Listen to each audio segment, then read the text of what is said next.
What's going on, crime fighters, and welcome back to the Film Cave episode 27. Mm-hmm. Yeah, man. It's your boy Knight. What's going on, y'all?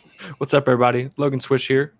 Glad to be here. So, this is the Film Cave, your one-stop shop for any and all things film and then a goddamn tainment. So, welcome up. But yes, I am good. I was just trying to get the shit out for like, hey, we're live and all that. Yeah, that's.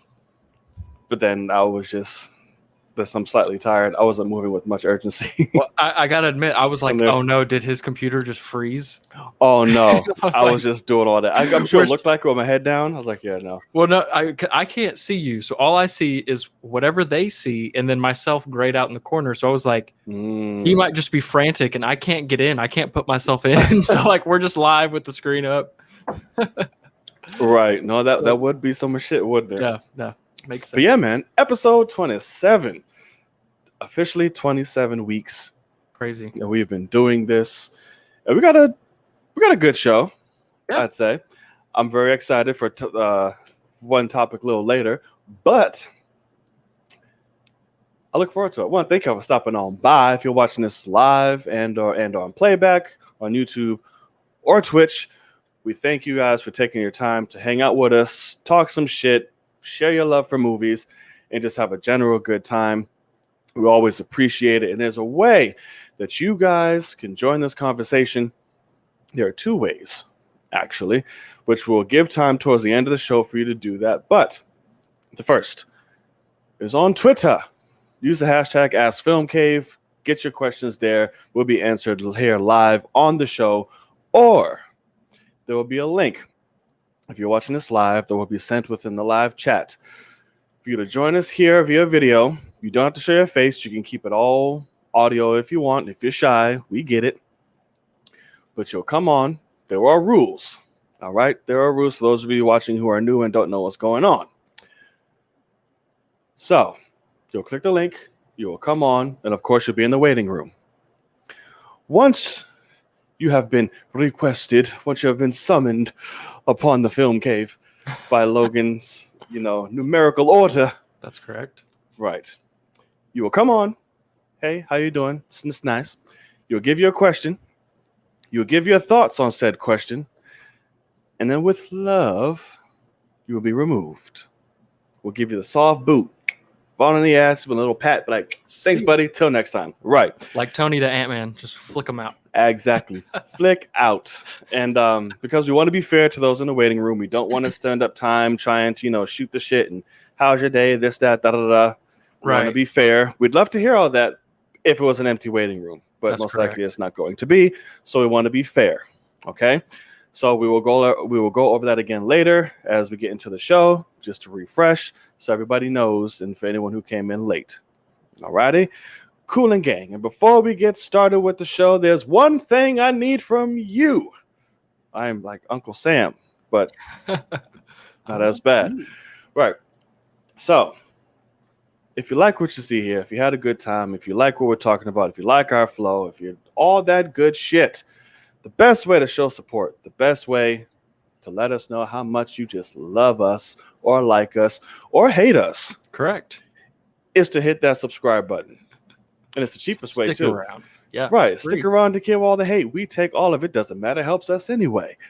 And we're always good for a good debate. Why not? So, hit that subscribe button. Support content creators. Support originality. Don't be a giant doucher. Don't stick to what you're used to and what the norm is. Branch out. Support art. All right? Cool. God. All right. I got everything. Did I miss anything? I'm old and fat now, so yeah. Nah, you're all right. That's what 30s does to you. But so yeah, did I miss anything? We good? I think you're good. That was great.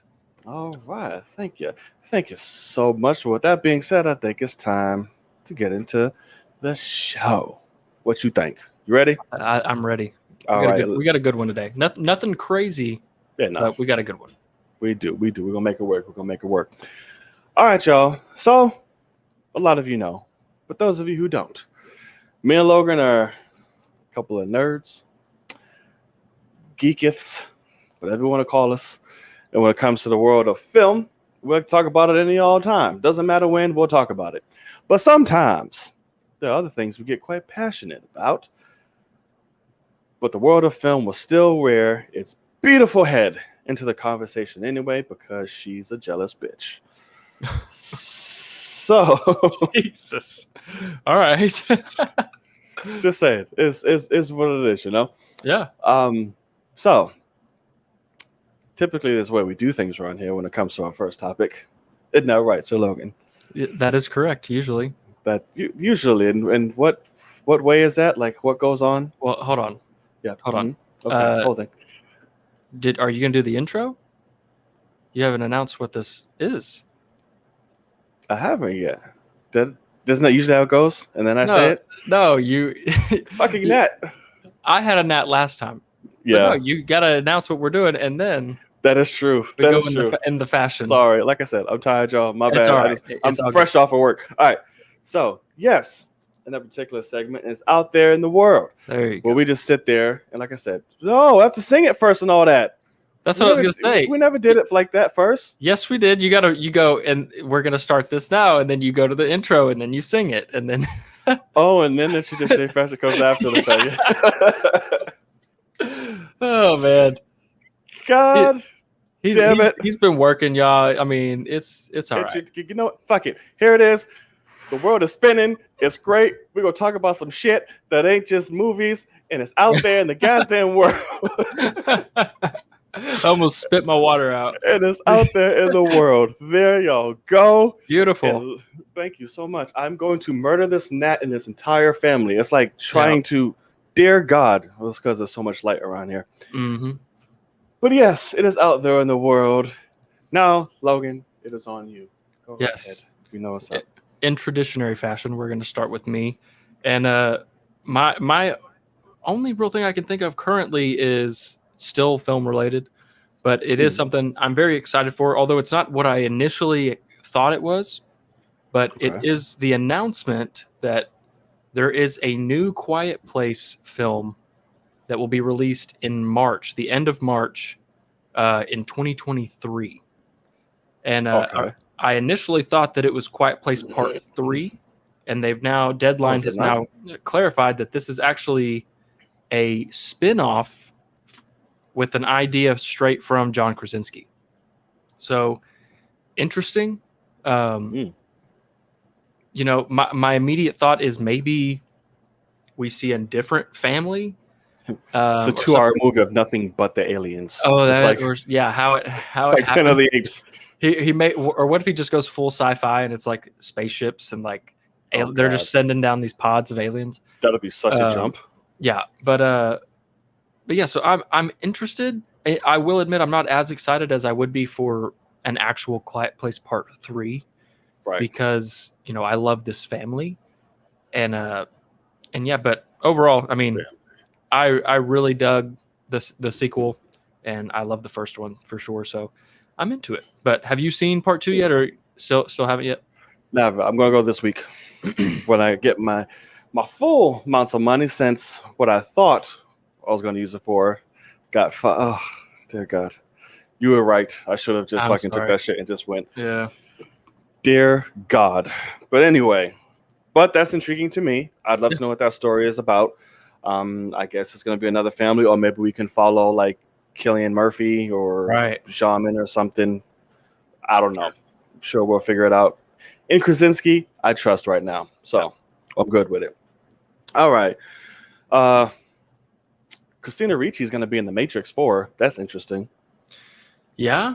I was like, Christina Ricci? That's just so left field. Like, when I think of The Matrix, I don't think of Christina Ricci, but apparently she's about to be a whole badass, or maybe she'll sit in a chair for 2 hours. Who knows? But that's intriguing to me for sure. Yeah, what else you got? The other thing about that's kind of funny is I have completely forgotten, which they could move it, but Matrix 4 is December of this year. Like, that's very soon in the sense of the fact that we know nothing about. I'm probably not going to. It's the Matrix. And sure, but like, and I guess it is true, thinking about like Spider-Man, we haven't actually got anything official besides the title of Spider-Man, No Way Home. I keep teasing. We're supposed to be getting something soon, like a teaser or something. But we've had so many like possible leaks that I feel like we've gotten more. So maybe it's just not time yet. But yeah, Matrix 4, that's coming. Which soon. I'm stupid ass excited for. So I'm all here for it.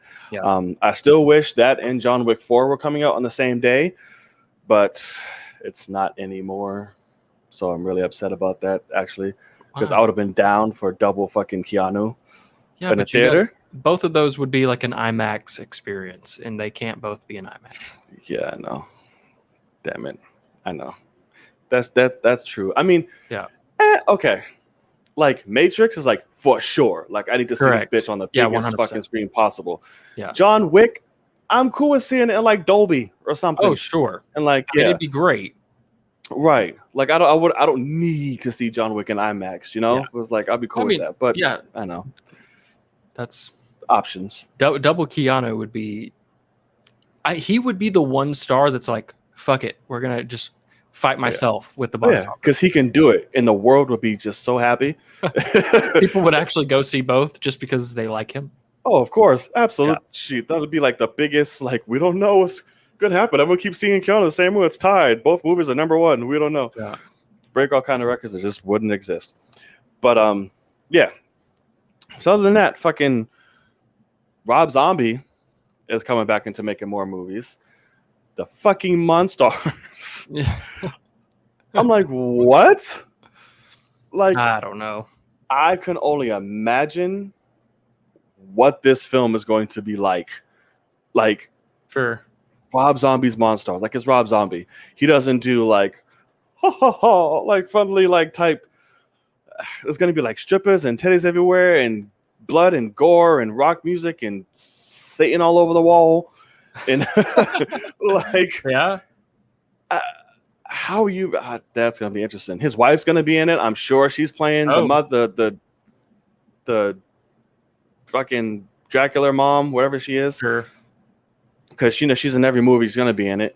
The other dude that's in like literally everyone, his whole crew is gonna be it. Like five, like maybe 2 or 3 people that are new, but it'll be all Rob Zombie cast for sure. And what is the name of this property? The Monstars. Isn't that what it is? The Monstars? Isn't that from like that sounds like you're from Space Jam. That does. But that's the Monstars. That's what you're saying. I'm saying Monstars. It's the Munsters. Oh shit. Oh man. No, I didn't peep that till now. Oh my god. The Monstars. I did say that, huh? The Monstars. The Monsters, yes. Yeah. Damn, why? I was just letting you go for a little bit. I was just gonna see if it clicked or no. Nope, it didn't click. He's got work brain. Not at all. It's all good. Oh yeah, Kenya, I do agree. His Halloween movies are tough. Nope, it went up when I tried to do it. His Halloween movies are tough as shit. Absolutely. The second one, yeah. But the first one's really good for sure. But yeah. You have anything else? I'm trying to. What is that suit in this? Or are we making that topic? I don't know. I guess we can do. That could be a topic because they gave us like a little video and all the other good shit too. That's fine. So, Noah's not saying the Monstars. Ronan, shut up. But so speaking of John Wick, that cast is getting pretty damn sexy. Yeah, and it's making me more excited. You got fucking Donnie Yen. I died when I heard that, and then Pennywise is up in this bitch to be making people float. So excited. I can't wait. So Mr. Skarsgård is going to be in there. Hiya, Johnny. Time to float. He's going to start fucking kicking ass. It's going to be amazing. Wait, it doesn't have to be fucking Pennywise the whole time. Listen, I'd want it. Him with his little cuck eyes and his fucking little rabbit teeth. He's talented, man. He's so talented. Extremely talented. Yeah. He's definitely the most talented Skarsgård. His dad is awesome too. Oh yeah. But out of the brothers, Yeah. it's definitely Bill for sure. Mm-hmm. Because Alex just relies on look at my abs, and Exactly. Yeah. and Bill's like, yeah, I have all this shit. So I'm really excited about that. I don't know what role he's playing. I know Donnie Yen is like an assassin friend. I know that. Right. But we don't know what Bill's gonna play yet. And I hope this keeps expanding. I hope Hallie comes back, and I don't know. Well, I hope fucking Lawrence Fishburne actually fights in this. Oh, yeah. I hope he lost some weight. He's slimmed down now. He's good. So like he can Okay. Maybe do he some can get some Matrix movement shit, going. man. Right. Since he's not in the Matrix, he can do some fighting. But yeah, I mean, for me, I'll be honest. I probably won't see John Wick 4. I despise the second and third one so much. They're terrible. But in terms of, so I did see everybody saying, Halle Berry, when you going to announce, Halle Berry's coming back. Did you just freeze? He just froze. Oh, Am I back? I hear you. I don't see you. Turn your camera. Oh, there you are. You're back. Back. Okay. You're just really pixelated. Awesome. Okay. We'll figure it out. Does look like it from here, but hopefully it clears up. Let me see. But maybe it's just from my side. But yeah, with Halle Berry, like I do remember people. I don't know if people remember that originally 4 and 5 or something were gonna shoot together or something when it comes to John Wick. So maybe she'll come back for 5 and they'll do all this. But I love Donnie Yen being. I think he's perfect for it. I think that he is him being a good guy. I want Donnie Yen to be a good guy that I can cheer for. And I think that that's pretty important. And then Skarsgård, honestly, I think that he would be a perfect villain. But that's kind of just me. He is frozen for me. Is he frozen for everyone else? Let's see. He is. He's very frozen. Yeah. He said in his own chat, he's frozen. But yeah, I'm interested to know for people in the chat that saw these movies. There he is. Oh. Hello? I don't know what's going on with this. Am I back? Yeah, you're currently here. I'm current. And you're not. Let me see.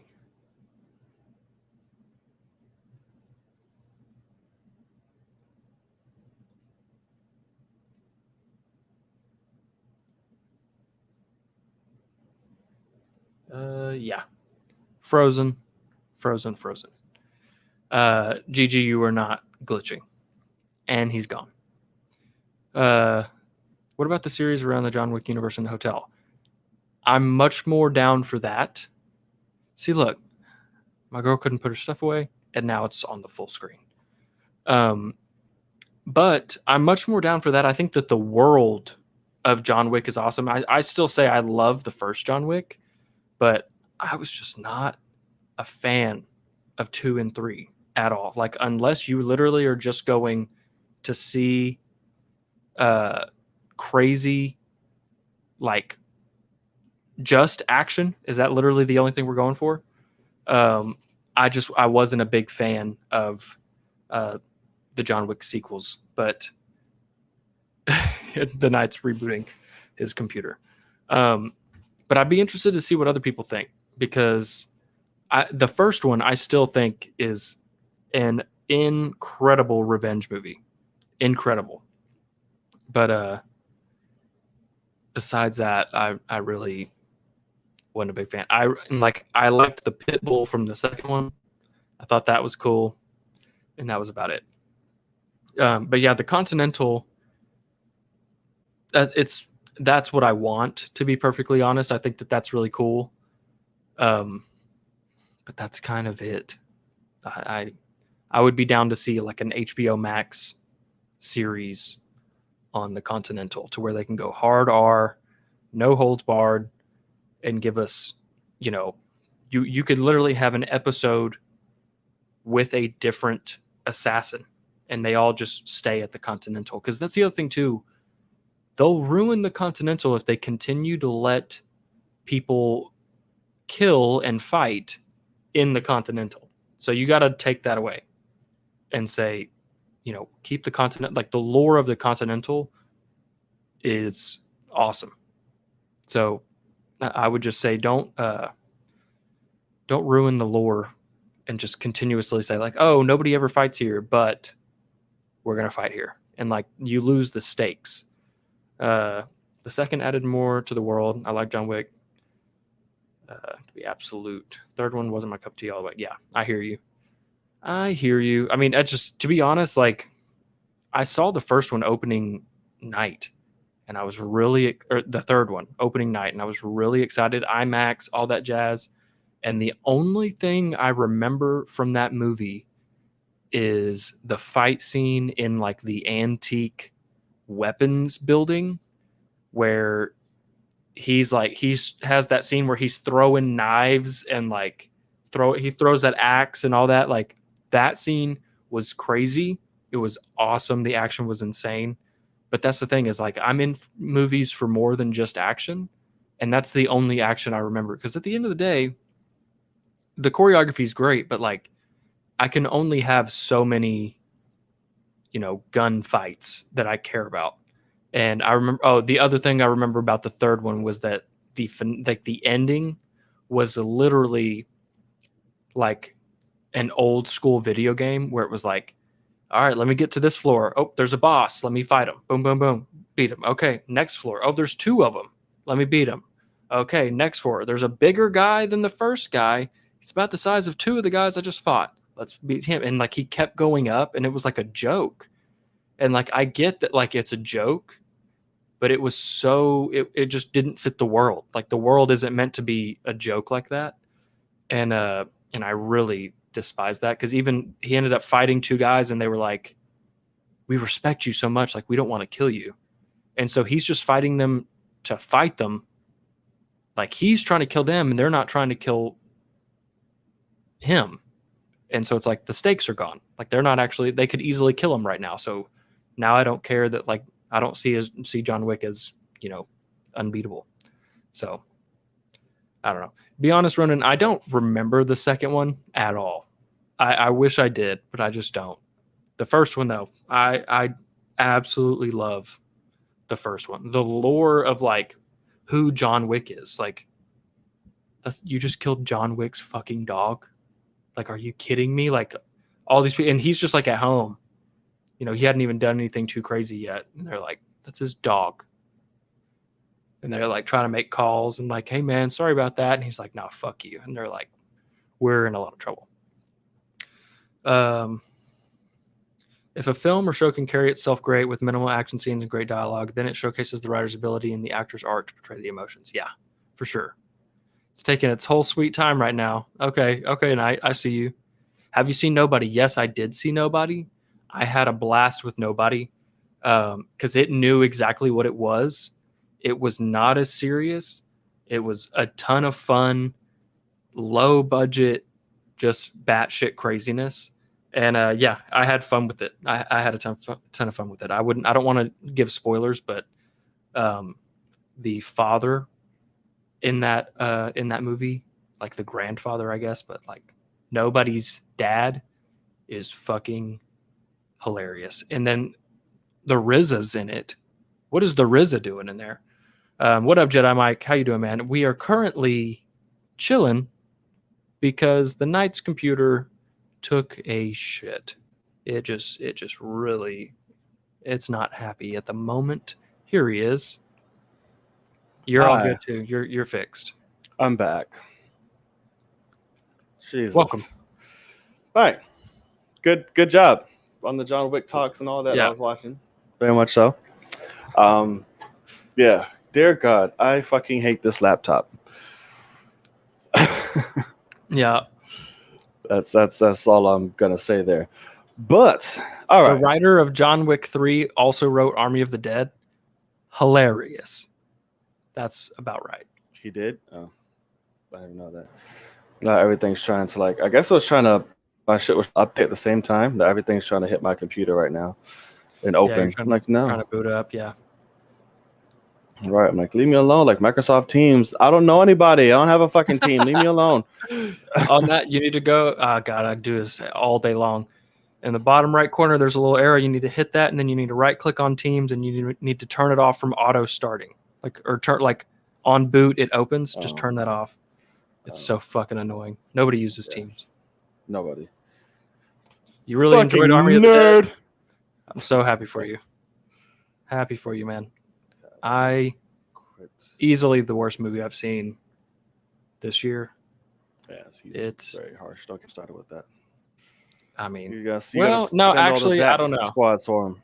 No, I don't know about that. It might not be as bad as Godzilla vs. Kong. Wow. Okay. Well, we're gonna move on from that one, but thank you for holding down the John Wick talk. Sure. Yes, sir.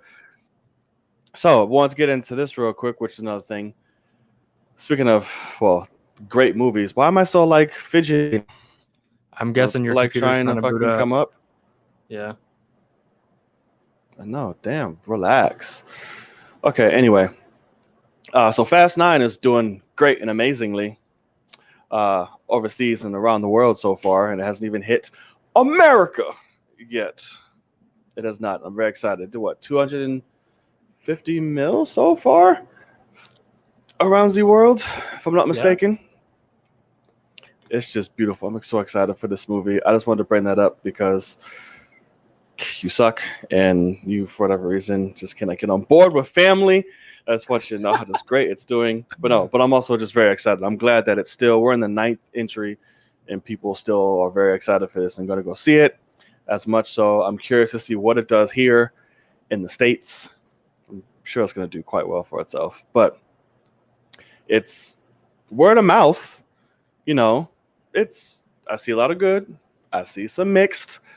Yeah. And of course, there's some people that's like, fuck off. It's a movie about cars doing fancy, dumbass shit. Don't think too hard. You'll kill yourself. So it's like, whatever. But I'm seeing a lot of positive. That makes me happy. More than the complete dog shit negative. That is very possible. So I'm happy about that. Well, good. That makes me happy. I'm so happy for you. Of course, I know you are. I mean, for me, I honestly put the Fast series in the same realm as Michael Bay's Transformers. What the fuck? It is literally, I could never watch them, and my life will only be better. Thank y'all for joining us in this episode of the Film Cave. We're gonna cut this off right now. It's been a night. Thank you so much. Already Fast and Furious and fucking Transformers. What? Are you gonna tell me that they're both not as big, waste of times as each other? I mean, hell fucking no. Transformers is straight ass cheek garbage with fucking a side of diarrhea. There's nothing enjoyable about those damn movies at all outside of the first one. At all. You don't think Fast and Furious is fucking phenomenal. All right. It's insane. It had 2 shitty ass shitbird movies. And the rest of the movies you can enjoy fucking Too Fast, Too Furious and Tokyo Drift. And at least those movies, they're fun. The action's insane. You can have a good time. You can see what's going on, at least in the damn action. The chemistry is great amongst the people. It's all about families. There's tons of shit to talk about Fast and Furious. Transformers is straight ass juice. And I don't know what's going on half the time. Anytime a Transformer comes on screen, I'm like, what is he doing? I don't know what action's happening right now. I'm sorry. That's how I feel whenever Vin Diesel is able to break concrete with his feet. You see, that's different. You can see what's going on, and it's happening. I know, and it's epic. It's as stupid as not being able to see what's going on. But no, and listen, the man spends time in the gym and he drinks Coronas all day, and that's what happens. I even saw you say that Vin Diesel beating The Rock was some of the dumbest shit. Oh yeah, wholeheartedly. I believe him punching concrete more than that shit. What? Oh my god. But yeah. But yeah, so I'm very excited. We'll see. It's 2 weeks. Got my IMAX tickets. I'm going to be sitting there with in all type of diapers and everything that just will catch everything that leaks from my body. Yeah. Because it will. Yep. Oh, that did actually remind me. For out there in the world, they did announce that Black Widow, for its IMAX release, will have 22 minutes of footage that is in the full aspect ratio, and so that is. I'm pretty sure it's that whole like diving fighting scene and all sure. that shit. I'm pretty sure. I'm guessing, the third act, I would guess. Yeah. Do you think that's the third act? Probably. Yeah, maybe. Could be. But yeah. All right. One more thing than out there in the world. We can get onto it because we don't have a lot of main topics like that besides the main one looking forward to that would take most of our time. But did you see you probably didn't, but did you see the Nets game last night? Oh, no. The Nets it was so beautiful. Oh, my God. These Nets make no fucking sense. It's literally they better watching not lose. sex on like a TV screen, Yeah. but poetic. Like That's it's ridiculous. And Giannis, listen, I've always said this. This man is talented. Yeah. He surely is. But he is quickly and always has been for me, like getting into this, like, okay, you're not as that fucking great, like kind of like overrated a little bit for me. That's the level I'm at. Mm-hmm. And James Harden, it was funny as shit because when he's actually said it recently, I was like, this is exactly what I was thinking. He's like, yeah, I wish I was 7+ feet and wish I could run and just fucking dunk on without doing anything. Without even jumping. Without even jumping and trying. That's literally all Giannis does. He's a fucking Euro and a dunk. That's it. No, I'm right there with you. I think he's obviously he is a specimen. Oh yeah. But Makes no that's sense. why he's good. And the biggest thing about it, and I think that he would be upset when he probably heard this, but it's true. Shaq was talking, and he said, somebody was asking, hey, Shaq, would you dominate like you dominated when you played if you're playing today? And Shaq was like, what the hell you mean? He's like, I am playing today. I'm Giannis. If I was playing today, I'd be Giannis. They'd actually let me dribble the ball up the court. Who's going to stop me? And that is sadly true because Shaq was the most unstoppable player ever unless you got him out to the free throw line, and then he is useless on the offensive end. Yeah. I mean, and so that is exactly what Giannis is. They give him the ball at point guard for most of the time so that he can just bulldoze into the lane and dunk it. So I want him to be, spin. I'm like, okay. I want him to be exposed because him being the MVP, I think he was MVP twice in a row, wasn't he? Yep, and he's reigning defensive player of the year. And I think it's pretty funny. So I like watching him get absolutely destroyed, to be honest. But see, to me, it's not exposed. I've been saying this for the past few years. I'm like, it's evident every time in the fucking playoffs. I'm like, the man disappears. Yeah. Like he goes crazy in the middle, like in the seasons, stubs his little stats, does all that.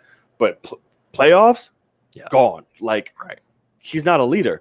And it's like this man was getting embarrassed last night. Like Blake Griffin was like, come here, son. I heard that he was like, I saw all these memes that were like, Detroit fans are so sad. Oh yeah, like Blake came alive. He was playing the Pistons by saying that he couldn't do stuff and that he gets bought out and he's gone. This man can't keep his feet off the ground. Like on the ground. Like it's just like, holy hell, he's shooting threes. Like this motherfucker. I'm like, crazy. What? Yeah. And last night he made Giannis his bitch all up and down that court. I heard. It was so beautiful. I was like, oh my dear God. Kevin Durant, that man, just do your thing, bro. Do your thing. That was just ridiculous. Kyrie, everyone was playing until Claxton. I can't. That man is so just trash to me. Exactly. Fucking Claxton. He's one of their centers. But it's like, put DeAndre Jordan in. Why does this man keep popping in? He's trash every time he touches the ball. But it was beautiful. And of course, Squad, I don't know if you're watching, you did this on Knight's Corner. Sorry to hear about your Lakers and LeBron, bro. It'll be all right. It'll be okay. Yeah, no. Oh no, not you. I'm talking about Squad. Because he's the biggest LeBron fan in the world. He's heartbroken because he didn't believe me when I told him the Suns were going to take out the Lakers, or don't be surprised if they do. I mean, I think it's a 100% injuries issue. in the sense of why they wouldn't win that. See, I'm not playing that. I'm not saying that fact doesn't do it, but I still think healthy No. because AD and all of them. He's not as reliable. Right. I'm sorry. Oh no, I think he's very still reliable. I think he's insanely reliable. It's just he is as Really? soft as Oh. I mean, he is like glass. He gets injured so easily. He breathes too hard. He's crumbling. But the other thing about it is, and this has been LeBron's thing his entire career, but it has literally been you're guaranteed to get to the finals with LeBron if he's healthy and you have guys that can make threes. That's it. That's literally all you need, and you will make it to the finals with LeBron James. And I've already seen people that are like, get Buddy Hield to the Lakers. And I kept saying Buddy Hield didn't get good until he became one of the main options on a team. He doesn't care. Right. He's just having fun. And as soon as you get him on a team where there's stakes and you got a guy like LeBron or a guy like KD or a guy like Harden, somebody that's way up there going, hey, man, this is, we got to put the team on your back at some points. They fucking crumble always. And that is really what I've seen with this Lakers team. The front office did a terrible job of they got rid of all our bigs. They got rid of Rondo. And you just got a bunch of guys that try to make threes, and if they're having an off day, we literally had a game where our 2 point guards, our starting 1 and 2 guards, had 0 points. Yep. There's no way. And he wants $100 million. And exactly, isn't that so funny? So now he's going to get ass cheeks from. He's going to get 10 mil. Yeah, I mean, he shouldn't get any more. And so I mean, the way I look at it, the Lakers front office, they don't know how to put a team together, I don't think. No. And that's what I was saying. I don't think injuries would have made if they were healthy, I don't think it would have made a difference. I think they still would have lost. I completely disagree. I don't think so. Because it's like AD outside of AD and LeBron. AD played 5 minutes in that last game. I mean, yeah, he played the game before and Suns was leading all the quarters until he went down. So in the third. So he's injured the whole time. No, I'm saying the game he got injured was I'm saying he was injured. Him and LeBron have been injured this whole time. Oh yeah, but that's the shit. That's be stronger, be better. But it's okay, be stronger. You just said this man's glass. Be stronger. Well, He's hurt every time he breathes. I'm just saying. I mean, God, my point is, the Lakers would go easily to the Western Conference Finals if they were healthy. Just simply on the fact of LeBron and AD. Period. I mean, so. Drummond doesn't even have to do anything on offense, really. Just how about you try to play some defense because you're not worth it on offense. The supporting players aren't that reliable. They're not used to that's the thing. That fucking spotlight. It's literally you look at somebody like Andre Drummond. There's a reason you got bought out. We did you weren't good enough to make our team good, so go off somewhere. And then you got somebody like Blake who's he gets revitalized in that situation because he's almost been there, I think is the thing. Blake they've been in the Western Conference Finals when he was with the Clippers. And, I think he kind of he's hungry for it. And Drummond, I feel like Drummond's sleeping always. It's bad. That's what outside of LeBron, I can't Anthony Davis for me, he's a great player, but I don't get that what everybody else does. I'm like, yeah, he's cool, but he's not as reliable for me. He'll have really good games, but then he'll be like, bro, where the fuck what's happening? I mean, he should have been Defensive Player of the Year last year. Because I'm like, this ain't the bubble, bro. Things are different. So it's like, I don't know. We'll see. I think it would have been 7. I think they would have got knocked out still, but I think it would have been more. I disagree. Obviously, I think they would have knocked their ass out of. But anyway, all right, that's gonna do it for Out There in the World. If we missed anything, please keep the conversation going in the chat. And if you're watching this on playback, let us know what else is out there that we might have missed that you might want to cover or talk about. Maybe we can bring it on for next show, or we can, shoot the shit with you in the comment section. Let us know if you made it this far. Hit that subscribe button and that thumbs up. It really helps a lot. And if you want to hit the notification bell, you can do that too. That's great. Why not? All right. I always forget to bring that up. What, the notification bell? Notification bell. Yes, sir. So, our first topic of the evening. Shazam! We finally got a new look at the costume. I'm not going to put it up just in case we don't get fucked. That's Michael Keaton. Nope, I want Shazam. Okay, there we go. Show Shazam's new look. So it was what, about 2 days ago? Did I make that up? A little longer? It was longer than Oh, that. probably longer than that. It was 5 days ago. Yeah, 5 days ago. Well, 2, 5, same thing. I take it. Well, obviously you saw the suit. Yeah. You know, and they released a little video shortly after. Mm-hmm. I think this is purely because the set pics got leaked. It was like damage control. Yeah. So it was like, which they pulled LeBron, but what? When I was making fun of him for releasing all this Space Jam shit out of nowhere now, but yeah, yeah, because he's in charge of that. Hell yeah, it's LeBron fucking James. You calling him up? Like, listen, he's not in charge of Warner Brothers. He has a big ass impact on him. Like, listen, no, he doesn't right now. Get it out. People are talking about me losing. You think Warner Brothers is smart enough to listen to that man? It's the best businessman to ever play a professional sport. Yep. So you're gonna be like, listen, release it. But anyway, that's another conversation for another time. I won't troll right now. But yeah, so we got a new look at the new suit. I really like it. It is a huge upgrade from the original. It doesn't look like a big, fluffy, red muscle, these aren't all mine suit type thing, even though it's still there, but they're not as big and it's not as obvious. The little video they released was really cool. Still had the same, you know, fun feel and aesthetic, him still cracking jokes. I think that was something that was making fun of Black Adam's reveal, sitting there in the dark. I was like, oh, what's all the lights? I like that little jab. If that is what it was. If not, I don't want to be smarter than you guys because that should have made it work and been funny. But yeah, what do you think of the suit? I mean, I like the suit. To be honest, I didn't have as big of a problem as apparently most other people did with the original suit. Because at the end of the day, I do struggle to like get invested in how he looks because I look at him and see like, oh, this is a kid that's just looks like that right now. And so like people didn't like how he was like the suit made him look bigger than he actually was and all that jazz. And I mean, this suit is definitely more sleek. I like the lightning bolt more on this one, but I liked the other one too because it was like meant to be childish, I guess, to say, like, if that makes any sense. So I'm not, you know, I don't hate on it, but this is an upgrade for sure.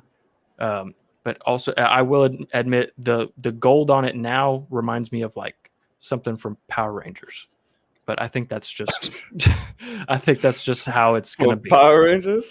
It's just that's like hilarious. Just throw some shiny gold on them, and because like I do kind of miss. I guess that lightning bolt won't light up on this one, and well, maybe it still will. I don't know because like not just practically, right? Yeah. And so looking at this one, like you don't have any like change of color from the other one had an outline and then it glowed in the middle massively. And then this one's just all gold, but I like the sleekness.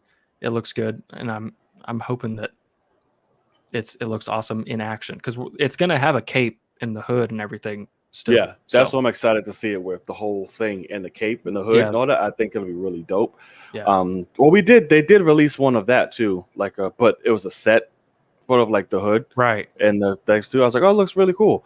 I wonder what the family's gonna look like, the rest of them. I don't know if it's gonna be like similar to this or all are gonna vary or be different. But here's my thing with, and I was talking about this with somebody on Twitter, the difference between like Marvel's costuming and DC's. Yeah. Where DC literally goes from like fucking pads on pads on pads, like in the suit, and you can tell it's like, here you go. Yeah. I think literally The Rock would be the only one that's not going to require any padding. It's like, here's just your suit, put it on. Where everything is just bulk and like pads. Where Marvel is like literally, let's fit to the person, let's fit to the hero. This is your size, cool. Let's make it work. If you got bigger one, it's like everything's tailored to them. Right. But DC is like, no, we need to go for like, blah, blah, blah, blah. Because even though fucking Ben Affleck is a big dude, he got big for Batman. That BVS suit was like Even though I loved it, I was like, this is fucking Right, tank. I whoop but your ass. But yeah, they they added a bunch. bulked that motherfucker What about up. Henry Cavill? Do you think he had a ton of padding? He definitely has padding, not as much. Right. But you can definitely see the padding in it. But it's because he's Superman. You have to be like, even though he's a huge bastard, then just put him in a suit without padding. He's Henry Cavill. No, I will agree with you there. So it's like whatever. But yeah, we'll. I like the suit Shazam so far. It's great. Can't wait for the full color reveal of Black Adam. That's going to be dope. But yeah, we'll see. DC's trying, I guess. DC's trying. I am excited for Shazam 2 because the first one was fun. I feel like it's outside enough to where Warner Brothers can't really fuck it up. That's where I'm at. Well, hopefully. Yeah, we'll see. Hopefully. Speaking of which. All right, so speaking of, well, where were you going with that? Warner Brothers. Got you. I was going to jump into that one, yeah. I wanted because we didn't.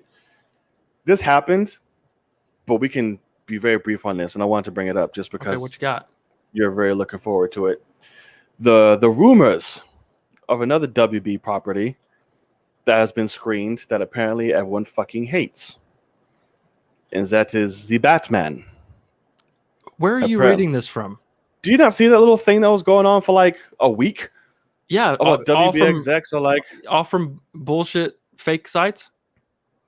Are they? Yes. Oh, no, just reading a ton of shit. Oh, yeah, I don't know. There's people all over reading about it. Is that all shit, or is it because you were really looking forward to the movie? What are you talking about? No, it's because no reputable people have said anything like that at all. Oh no, I have to go back and look at all the stuff. It's probably I just saw them all over. I guarantee. I'm not doubting. I guarantee it's from We Got This Covered or something like that. Probably. I don't remember the sources. I just remember seeing. I was like, oh, that's interesting. I mean, people have said that since. I mean, when they were originally shooting, they were saying like, "Oh, they're upset with it," and then I mean, no, that's not true. When do you ever? I'd hope so. When's the last time you heard about a test screening and people were upset about it?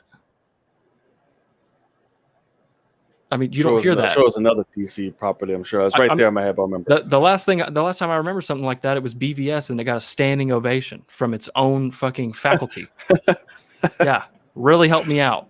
Got me real excited for that piece of garbage. I don't think it was that long since I did it, but I know it was another DC property. That I know. But all right, whatever. Who cares? All right, on to another DC. Speaking of the Batman. Yes, sir. Keaton. We got a little symbol tease. And do me shitty. He'll let us know they were going straight. They're not taking anything from it. He's going to be right in the fucking, was it 90 Batman suit, which is cool. Apparently, he spilled a little jelly on his suit. He was hungry before he went out patrolling the fucking city. I don't want to be that guy. Like when I first saw the releasing, I don't want to complain about it. I was like, this looks like fucking jelly. But I was just like, okay, fine, whatever. It gave me very much Watchmen vibes too. Right. I think that might be the point. Which is right. Weird, Are we about to see fucking Dr. Manhattan popping up in I mean in Flashpoint? In a Flashpoint scenario, I think anything could happen. That is very true. Anything could happen. But it's a pretty badass tease. Like it's obviously signifies that he's about to be a badass again. He doesn't care. He might kill some folks. So Akasan and everybody else, I hope you have your tissues and ready. I'm sure it's going to happen since he was killing in the other two movies. Everyone seems to forget. But shooting people. Did he shoot people? No, he just blew them the fuck up, set them on fire, throw them off shit, all other things. Yeah. But shooting, you want to draw the line. I guess fine. It's a machine gun on a jet and on a vehicle. Murder is murder. Damn it. Okay. No matter how you do it, you're killing. But he had guns on the other Batmobile, but I don't know if he shot people with them. Yeah, probably not. I can see. I'm not going to put it past. It's Tim Burton. We'll see. Well, right. We will see. But so yeah, I'm excited. I just want a full reveal. Yeah. Now show me everything. Show me him and Ben together. And then I will probably like go into cardiac for like 2 seconds, but then I'll come back to life. Hopefully, I need to see this movie. Yeah, what did you think about it when you saw it? The small tease, but what do you think? Yeah, no, I mean, it gets me excited. It makes me it's interesting that they put blood on it. Like, I'm not sure because they obviously did that on purpose, because they could have just said, hey, let's just take a picture of the logo to freak people out. They'll go crazy. But no, let's just drop blood on it. I don't know if that necessarily makes me that much more excited, because unlike a Watchmen scenario, that's more blood than we're probably allowed to see in a PG-13 movie, you know? So, like, I don't know how dark they're going to try to get when it comes to blood. But overall, it does excite me. Keaton's Batman, he's an interesting one to me, because he really played that, like, oh, I'm a fucking psycho. I dress up as a bat. And nuts. You know, like, whatever. So, and that's obviously, it was Tim Burton for sure. Right. So seeing him with blood, like, I could see him being a Batman now that's like, I don't give a fuck anymore. You know, I do just kill people. And that could be a play that they do. So I'm not sure, but it's exciting. Right. I'm honestly more just interested to see Keaton in the cowl, in the suit, like, because it is what you just said. You know, you get Keaton, obviously he's not in spandex shape anymore, you know, and I'm not blaming him for it. He shouldn't be. But he's not in bad shape. No, he's a perfectly normal looking man, but like, it's just, you know, when it comes to him being Vulture, they purposely put him in like a pilot's outfit with like, that's just naturally smart. They should do that with anybody. Right. And so then you have this, and so it's like, I'm interested to see how he'll be in the cowl, like, because also you are bringing back the scenario of like, oh, this is a Batman that can't turn his head without his shoulders. We're bringing that back, and like,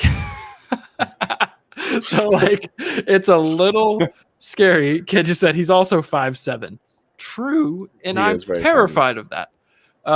It's So anyway, and in Batman '89, I do remember he did gun down an entire parade worth full of goons in the Batwing. So so it's like, it's Tim Burton. You never know.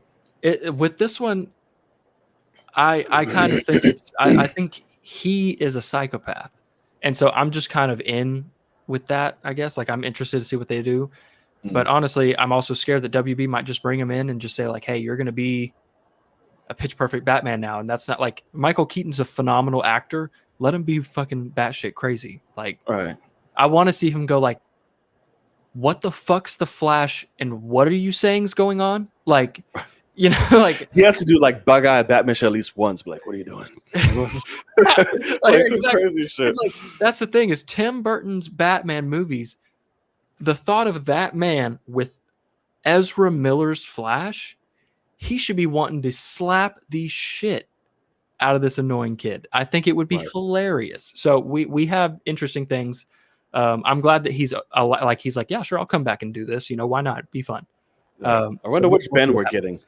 Like, what Ben, like, Bat Bruce, like, are we getting? Are we getting like, I'm still like badass, like, not BVS murdering people, but that kind of attitude? Or are we going more of like disgruntled, still badass, but I'm like, oh, haha, happy, like they tried to make in Justice League towards the latter? I want badass, but I don't know what we're gonna get. I would say he will probably be more so like zenned out. I would think he's like, I don't know, because you got to look at his nightmare stuff and say, you know, does he think that, you know, Darkseid will come and cause that nightmare sequence, or is he kind of zenned out? Because that was one thing that didn't really make sense at the end of Center Cut, had the phenomenal, terrifying for him apocalypse scene of like a nightmare, and then he wakes up and he's like, oh, cool, what's up, man? You're a Martian Manhunter. Okay, cool. Welcome to the team. You know, good to have you on our side. I love you. And I'm like, wait, that's not, he should be fucking, because he jumped out of bed and was like breathing all hard, and he's like, sunset. So I don't know what they'll do. Understandable. That was just for plug purposes, but I'm sure they'll go off of that, hopefully. To be honest, Andy Muschietti, other way, I would say. He's like, no, you're terrified. Like, you're gonna be you're Psycho Batman. trying to figure out so how to keep this way. So we'll see. But also, I do think if this is his send off, they might keep him Zen, and I don't know how that'll work. Yeah, I don't. Whatever. I need one or two things. Well, both. I need you to have a really badass opening scene with him as Batman whooping ass one last time. Opening scene in the Flash. Yeah. You think he's gonna open the movie? Are you high as a fucking kite? Well, have him. I just mean I need that scene like towards the beginning because we have to have time with him and Batman, him and the Flash, in the beginning of the movie. If it's going by that, they're all there together. So I'm like, give me that shit, and then you can go back to the lab, to the Batcave. You have your conversation. Then he goes to the Flashpoint, and then we can pick it up back at the end where he's sitting at the chair, letter from Dad, whatever the fuck y'all gonna do there, and then end it. Then you have your perfect send off. He has badass scene, send off, goodbye. Yeah, cool. But I don't know. We'll see. Sure, we'll see for sure. All right. It is true. I want to see a scene with Ben Affleck and Michael Keaton because he's a full 9 inches taller. You're like, who are you supposed to be? He's like, I'm Batman. He'd be like, hold on, you're fucking protecting people on another Earth, you scrawny little bitch. Right, you're the protector. He's like, yeah. What are you gonna do? I was like, it's gonna be hilarious as fuck. You ever heard of Superman? He's like, no. He's like, I can fucking tell. Oh man. All right. Oh my god, that'd be great. Let me get my bat stool. All type of shit. Yeah, it'll be awesome. Oh jeez. Oh god, and no mentions of Robin ever, please. Okay. So, keeping it within the superhero realm, Black Panther Part 2. We have a new casting. Possibly. Yes, we do. Possibly. It's not confirmed, but it is a rumor. They're saying that it's indeed true. And usually when that happens for a while, it usually is. Yeah. Namor has been technically, rumoredly casted in this shit. And I don't know who it is, but it's Mexican American actor, or pure, I don't know. That's what I know. He's Mexican descent actor, fucking Tech 9 or whatever the hell his name is. What is it? It is, I don't know how you say it, but I'm reading it as Tech 9. As Tinoch Huerta. Yeah, there you go. Tinoch.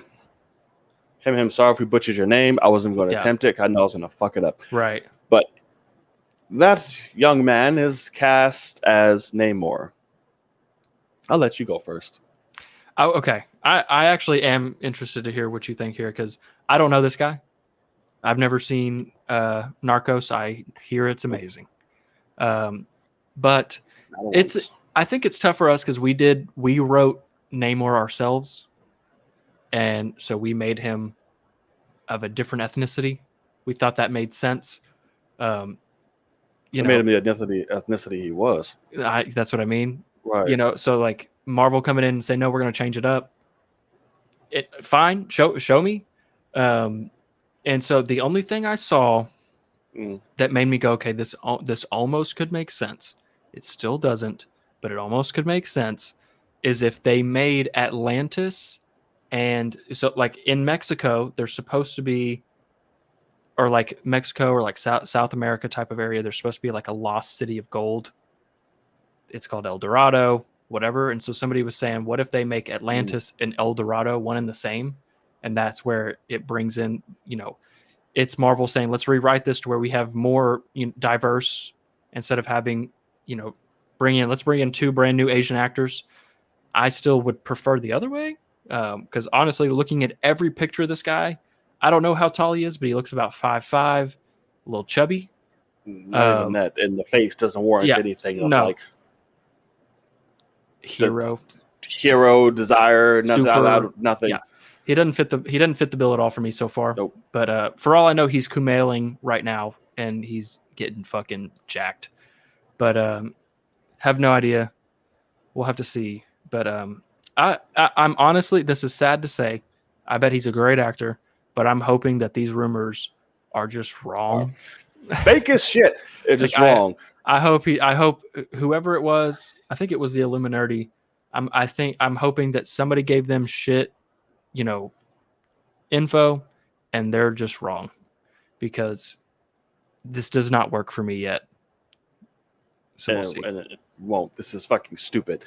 When I saw this, I was like, huh? Yeah. That's Namor? You're fucking Pacific Islander based fucking Polynesian, whatever the hell. This is him? God damn, we can't keep having Jason Momoa hold it down for them for this whole fucking time. Bring it out. Like, and then, like I said, you get to him, then the face, just the way he looks, and all type of, like in the picture they kept using of him, like he's just cast, like, huh? I'm like, I'm like, stop it. I don't like any of this. And it just, it's like, I usually, when it comes to Marvel and the casting, I'm like, have faith. Gotcha. Exactly. Ugh. This is the first. There's a first time for everything. I do not have faith. And plus, he's now 5'8". you're fucking around with my Black Panthers as well. No, I don't like it. I mean, is it wrong for me? You're 6 foot, aren't you? 6'1", yes. I don't think a hero like somebody like Namor, I see Namor as like a swimmer built. I like fucking like, Michael Phelps type exactly shit. Michael Phelps, but give me like Polynesian or some sort of diverse casting, but somebody built like that, and oh my god, it would be fucking awesome because he's amazing. Like stoic and he's like long, which is a weird thing to say, but like not lanky necessarily. Like a swimmer is not lanky. They're super lean. And so this guy's 5'8", and he looks like he I don't know. If this is true, looks stupid. If this is true, Marvel has some very different vision, and they're gonna have to win me over. He can be another fucking Atlantean, or whatever the fuck you want to call it. He can have all that shit. But Namor? What? Yeah. You just went and got fucking Luke Evans' ass. You're gonna do all that shit, right? Like I don't give a fuck. Like, it's just so stupid that it really upsets me. It really does. Because test that shit in some other movie. Don't fuck with my Black Panther. I'm gonna get hot. But it's whatever. Like this is terrible. It's terrible to say, but like, if you want to go Mexican as your heritage, as your ethnicity for Namor and the Atlanteans, give me someone like Diego Luna, like somebody. So he was in Rogue One. Somebody else. Cassian Andor. Like, he's a tall, thin guy that could play that character, but this guy just looks short and fat. Hell, fucking take Benicio del Toro before this motherfucker. I mean, sure, or even what's the guy? What's the I don't know his exact ethnicity, but the guy that's Ghost Rider, and he was Terminator. Oh, Gabriel Luna. Yeah, like he's in the Marvel family. Like, let me see. I don't know. Give me a complete. I don't know. Or do an unknown person. I don't fucking know. But not this guy. Like it's an interesting choice. Like this gonna sound crazy, and it's not gonna. I don't mean it how it's gonna come off and sound. Yeah. Like when I first saw this, and like this the person, and they had the picture up when he's all like the little corny ass picture is like about to fight somebody like I literally said, I was like, is that fucking M. Night Shyamalan? Like I really got pissed because I thought it was him at first. I was like, wait, I'm so confused. But then I looked, I was like, oh no, it's a whole different guy. Like I didn't even know him. But that's what he gave me at first. I was like, I thought it was M. Night. I was like, okay, this. No, you want to know who I thought it was at first? I thought it was the weird kid that is supposed to be Flash Thompson in the Spider-Man movies. He's that little, like, I think he's an Indian ethnicity. But like when I first saw that picture, I was like, is that him? Something. Tony something. So yeah, I don't know, but that's who I initially thought it was. So needless to say, this is going to have to vastly win me over.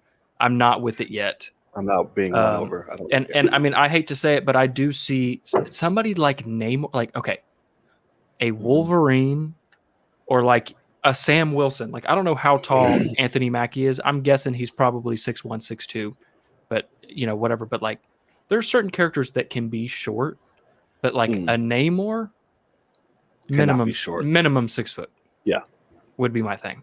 Yeah, and I mean, that's me. That's probably the worst thing to possibly say. I mean, that does cut a No, lot of people that's out. the facts. But that is a royal mutant, like superhuman being, and he's gonna walk up to Thor and line up with his elbows. Right. Like, I mean, This puny human. like, He's yeah, like, I'm not human. I'm Namor. I'm gonna poke you with this if you don't Right. stop. I'm gonna get my trident out. I'm like, oh my gonna stick God. you in the Right. butt. Did you see my ears? I mean business. Yeah. I'm like, oh my So, God. that's the thing is like, I don't know. Like, there are some characters that can be short, meant to be short, whatever. Right. Namor's not one of them. I literally would have said, like, casting wise, minimum 6 foot. Yeah.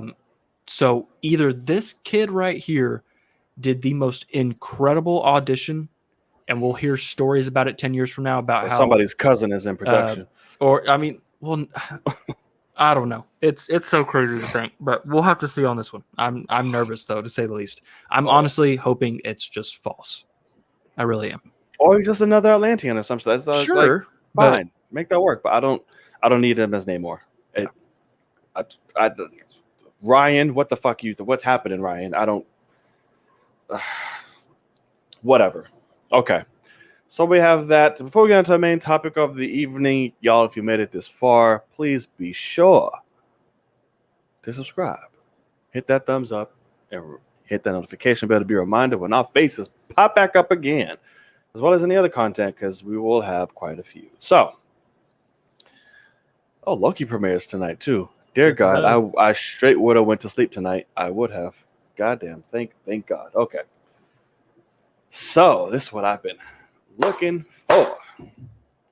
So Logan has been watching a show, and he surprised us with a double header. This is the closest we've had these shows together, the episodes together, and it brought me just stupendous joy. So, boom, this is Logan's Watchmen. Now, that show is Watchmen. So we have 2 to go over. We can go through 5. We all know the episode we want to get into. So, sir. Okay. And sir, tell us about your experience with episode 5. I lead the way. I absolutely loved episode 5. I think getting more of Wade and Looking Glass I wasn't expecting it all, and I did love it. I mean, and for those watching, he's only up to episode 6. Do not say anything beyond no episode spoilers. 6. Yes. So I loved it to death. Also, the reveals that we got when it comes to the senator and all that jazz, I fucking loved it. And Judd also being in that same thing, and which we get a little bit more of that towards the end of episode 6. That really explains that. But yeah, no, I loved that episode. It made Wade one of my favorite characters. I mean, he skyrocketed up there for me. I dig him a lot. Nice. Yeah, he's awesome. The opening, poor guy. I mean, when it comes to him being young, that sucks. You big dummy. Yeah, he's so hard on himself. Right. What happened? Right. And you're a sinner. Yeah. That does suck. But like, damn, bitch, why all that? Yeah, but I absolutely loved the episode. I thought it was phenomenal. Episode 6, I completely understand why. Like, you're absolutely obsessed with it. Wait, and hold on, we ain't getting into 6 yet. Hold on. Okay, why not? So 5, I wanted to make sure everything was going on, even though it was pretty straight and sure, direct. For the most part. And I didn't want to say this from beforehand because obviously we can get into it. So you got what happened with the squid, Ozymandias, all of that, the plan, why, and all that. You got that. Yes. So I was going to tell you that was the difference, but I didn't want to put that in because the movie, it was a bomb, but in the actual comic graphic novel, in actuality, it was a squid. Gotcha. So I didn't want to say that before, and you'd be like, wait, what the fuck are you talking about? And then that would have put shit too much together, and I don't want to do that. I appreciate it. Right. So they swapped that out for sure. And of course, he kept up with the squid falls to try to keep that piece and make sure it's not done. It could also happen at any fucking time. So yeah, and I think was anything else? Because it's pretty straightforward. The only thing with that's interesting because so that's the thing is my initial thought is like, okay, so Adrian is involved with all that. He's the one still doing it, but he's not the one still doing the squid falls. Or if he is, they just haven't shown us him doing that. So I almost feel like he's in cahoots with whether it's Robert Redford, the president, or whatever, but I don't think that he actually is involved anymore. I think he would like to be, but I don't know what his situation is yet, obviously, but we got some weird shit with that too, when him getting shot to whatever planet that was or whatever, and he made the words "help me out of bodies." Right. What I was gonna say that too. Is happening? It's so crazy. So we got a little more with that as well. We found out what exactly I dug that. I dug that a lot. And then fucking Zorro the clone shows up. Zorro the clone. I'm confused on that too, but these are all questions that I'm sure will be more answered in a little bit. But so no. Okay. That's the thing. That episode gave us so much like answers for things, and I still have tons of questions too. So I loved that reveal. I loved how, even though it was a, what's the word whenever they just like dump plot on you? Not exposition, like exposition. Exposition, yeah. That reveal with, hey, let's film Adrian. Let's just have him just do a video, and it's like that's kind of cheap. But at the end of the day, it was a great reveal. It was a massive, dump of information. Don't ask questions, can you? But it worked well. Nobody answered it. It worked well. So I was about it. Right. I liked it. Good. All right. On to it. We're about to get extensive in this motherfucker. Go ahead. Talk about episode 6, my friend. Okay. Interrupt. Let it go. I will be honest. I think you love this episode way more than me. That hurt my feelings, which is why I wanted to talk about it. Yeah, I was like, this is some shit. I mean, to be perfectly honest, I look at this episode. I think it was like where episode 5 left off, and I will admit, you're hyping up. I was like, oh, that's when shit hits the fan, and like episode 5 ended. And I was like, oh shit, it's really about to hit the fan. And so then episode 6 being all flashback, I was like, I'm invested in the story now, not what the story was. And obviously it's a phenomenal episode.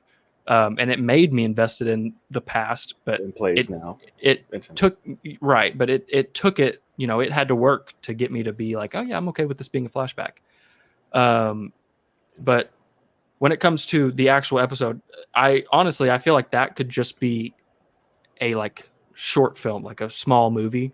They could just put that out and have that whole thing. I mean, I really liked how it was done. I think it was it explained. I mean, it was another episode full of answers. I loved I'm still confused on like how that show has some of the true story, some of the not, with the it's a white guy under that mask and all that in the show, and it's like they still don't know that he's black, which I think is awesome. Somehow they found out that he was gay with what was Captain Metropolis? Captain Metropolis. They found out he's gay with him, but like don't know he's black. I'm like, how do they know like who he's fucking, but not the color of his dick? Just retelling them and to spare, sure. Him was like, we was fucking. Like, sure. That's all you really gotta say. So that's the thing though, is like I don't know who told them, so I don't know, but it was the episode was awesome. I'm guessing you have like a ton of like things that you want to point out, so I'm gonna let you just like ask me things or like point things out, whatever. So like obviously you understand the correlation with the show, and they were literally showing you aspects of the show clips they were showing when the show came on, like him in the convenience store, the gay part. Okay, so you made that reference, it's like I said, I just love that it's just such an awesome and important fucking episode. On a technical level, it's fucking brilliant. Like I just love how it was shot, the transitions, the things in the background going on, the music. It was just perfect. That's why I won all the fucking awards for it. It was just fucking perfect. Yeah. I think this is a really great job by Regina in her acting when she switched back and forth between her. I and wish she was in it a all lot that. more. I mean, she literally did the switch like 5 times in an hour-long episode. I thought that was kind of upsetting. Which I'm fine with, because it's her whole fucking show. Like, it was meant to spotlight like Will. Sure. Was like in that actor and all but that. also it was meant to be, hey, this is also her experiencing all these things at the same time. Right. But right. I think they just put her like in the key moments, like right. the tree, like the like, hey, wake up, all type shit. But yeah, no, I just absolutely fucking loved it. You find out who the baby was. Yeah, that was dope. Right. Really good connection. I just love that he was the first fucking super, like, it was him. And it's so important. Like I said, everything comes back and why the episode is important later and all that good stuff. We all know. But I just think it was just amazing. And the mesmerism, of course. Yeah. We saw that, what they was doing and how that came into the factor at the end, and how he, was able to lift 200 pounds and all type of shit. Fucking dope, man. It was so cool.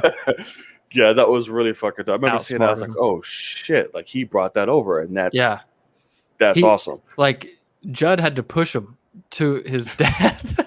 It's fucking ruthless, man. It's so awesome. He did. It's like, you making me do all the work. Yeah. And I love how, like, he pushes him all the way there, and then he turns that shit off and has a conversation with them. Right. And he's like, and that Judd's like, that's what I was going to bring up, is how he's like, hey man, you don't know me. Like, you don't understand what's going on here. And he's like, I know you got a clan thing. And he's like, that's my legacy, which is fucked up. Right. But also it's like, he's leading a group of cavalry, which we didn't know about, but he was leading a group of cavalry for the right reasons, to outsmart them and have them not do anything too terribly. Right. And, so we still don't know fully, like, what's the direct reason why you killed him, unless it was just straight up to get at Angela. And so, like, we chose this guy instead of the senator or whatever, but like it, and him being a cop makes sense, but right. It, like, I loved whenever I was like, holy shit, I was like, wow, like, he's making him do all this and he's gonna, whatever. And then no, the old man is brave enough to put that shit down and just have a conversation with him. And I thought that was dope. And guess what? He can fucking walk, and he decided not to. Like, he was like, you can push me, you piece of shit. Like, I love that. Right. So yeah, I dug that. It was fucking awesome. And Angela Coast wakes up and she's with Lady True.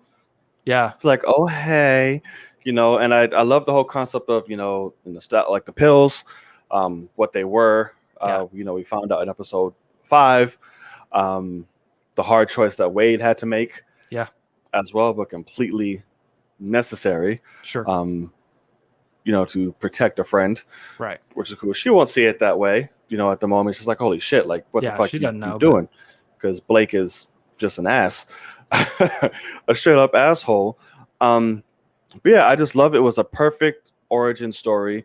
I was surprised you didn't love it as much as I. Yeah. Kevin, like, you look into things and how episodes are made and this, and you're very technical and all that. No, sure. Like, I was like, whoa. So here's what I'll say, because it makes sense that episode won a bunch of individual awards. But my thing is, I think that episode could be taken out and made its own thing, literally just put out by itself, and it live on its own. It did not feel like an episode of this show. It wasn't meant to, but it was a complete, like, we're going into a dream sequence and we're going to live a whole hour in this, reliving this. It's black and white.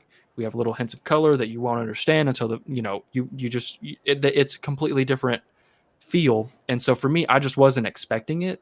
I was expecting, like, holy shit, this is about to be like, why are they storming Wade's house? What's Angela about to do?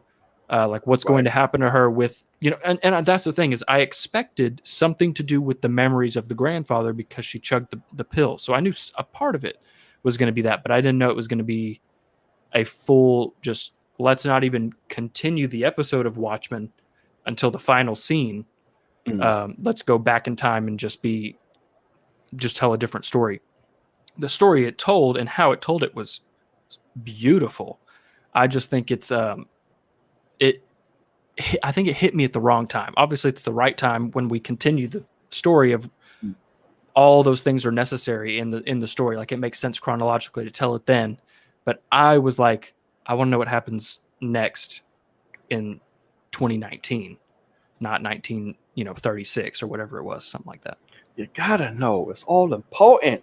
It's all important. It's all relative. Right. And you gotta know, because they set William up this whole like fucking mysterious Correct person the whole time. It's like, we're gonna tell you, and we're gonna make sure Angela knows, and we're gonna da, da, da, da, da. So it was very important, and I feel like it was very Watchmen just because of what the message, the themes, the story that they're telling throughout it all, and what's at its center. I think it's very like Watchmen and necessary, I should say. Sure.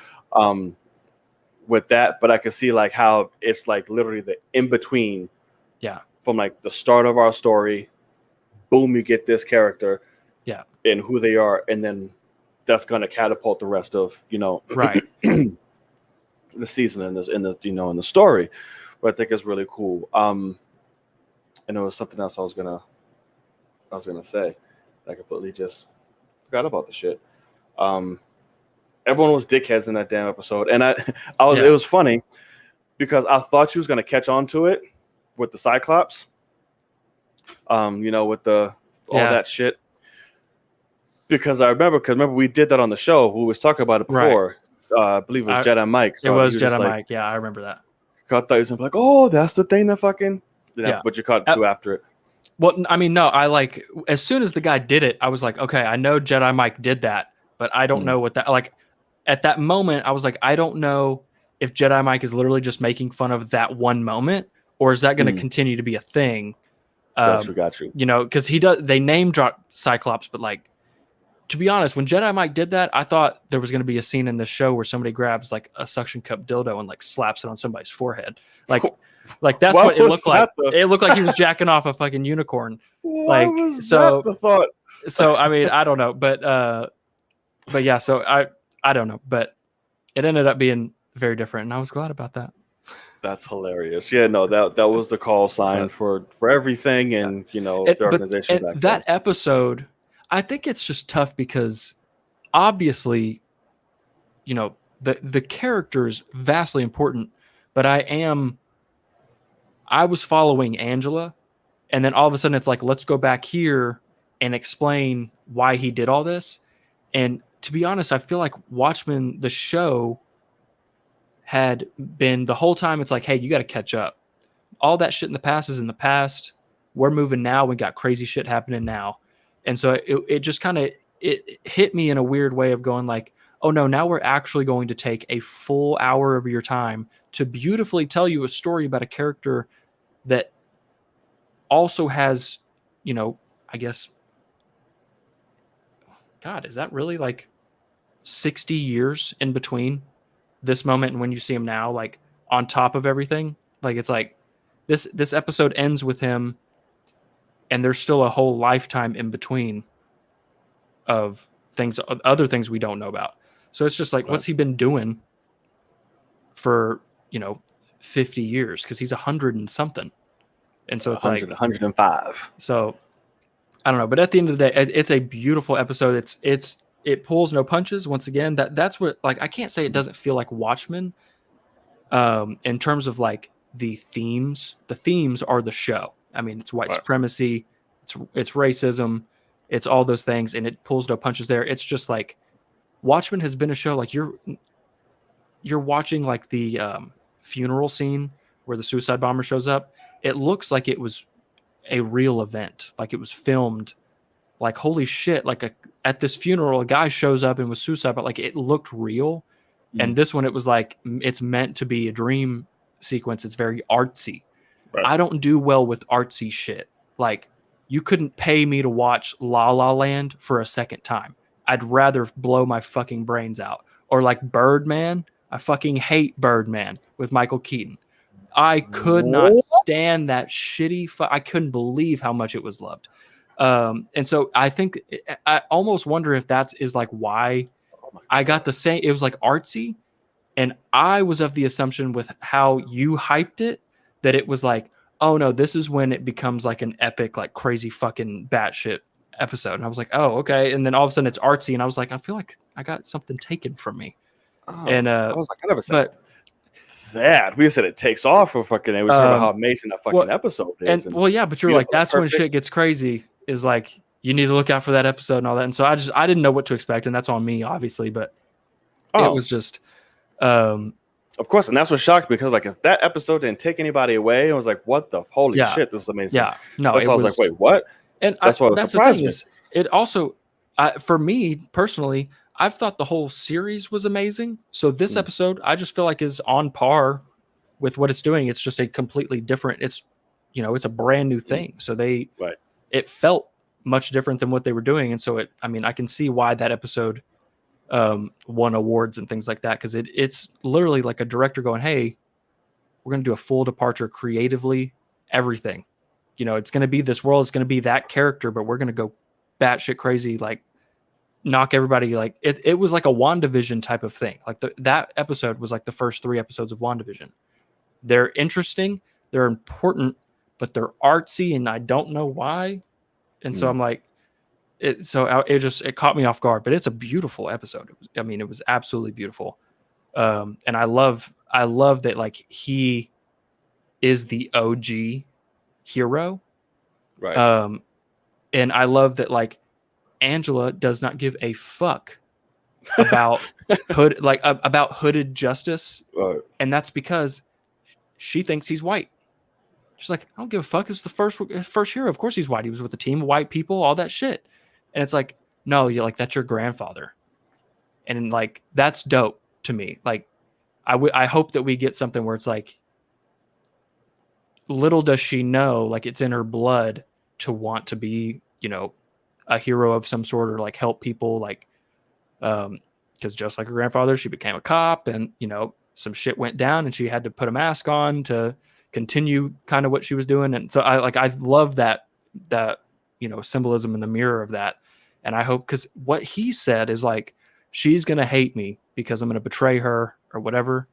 And I honestly don't see how at the end of, because that's the thing, the whole episode she experiences all of that, and I don't see how she doesn't go, I see why you did what you did to Judd.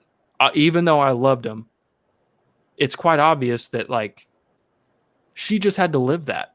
So I don't know why she would go, like, it should be difficult for her to look at Judd and see him the same way she used to see him, if that makes sense. Like, she didn't have to experience racism as bad as her grandfather did, and I know that she's had to experience a ton of racism in the middle of fucking Tulsa, Oklahoma.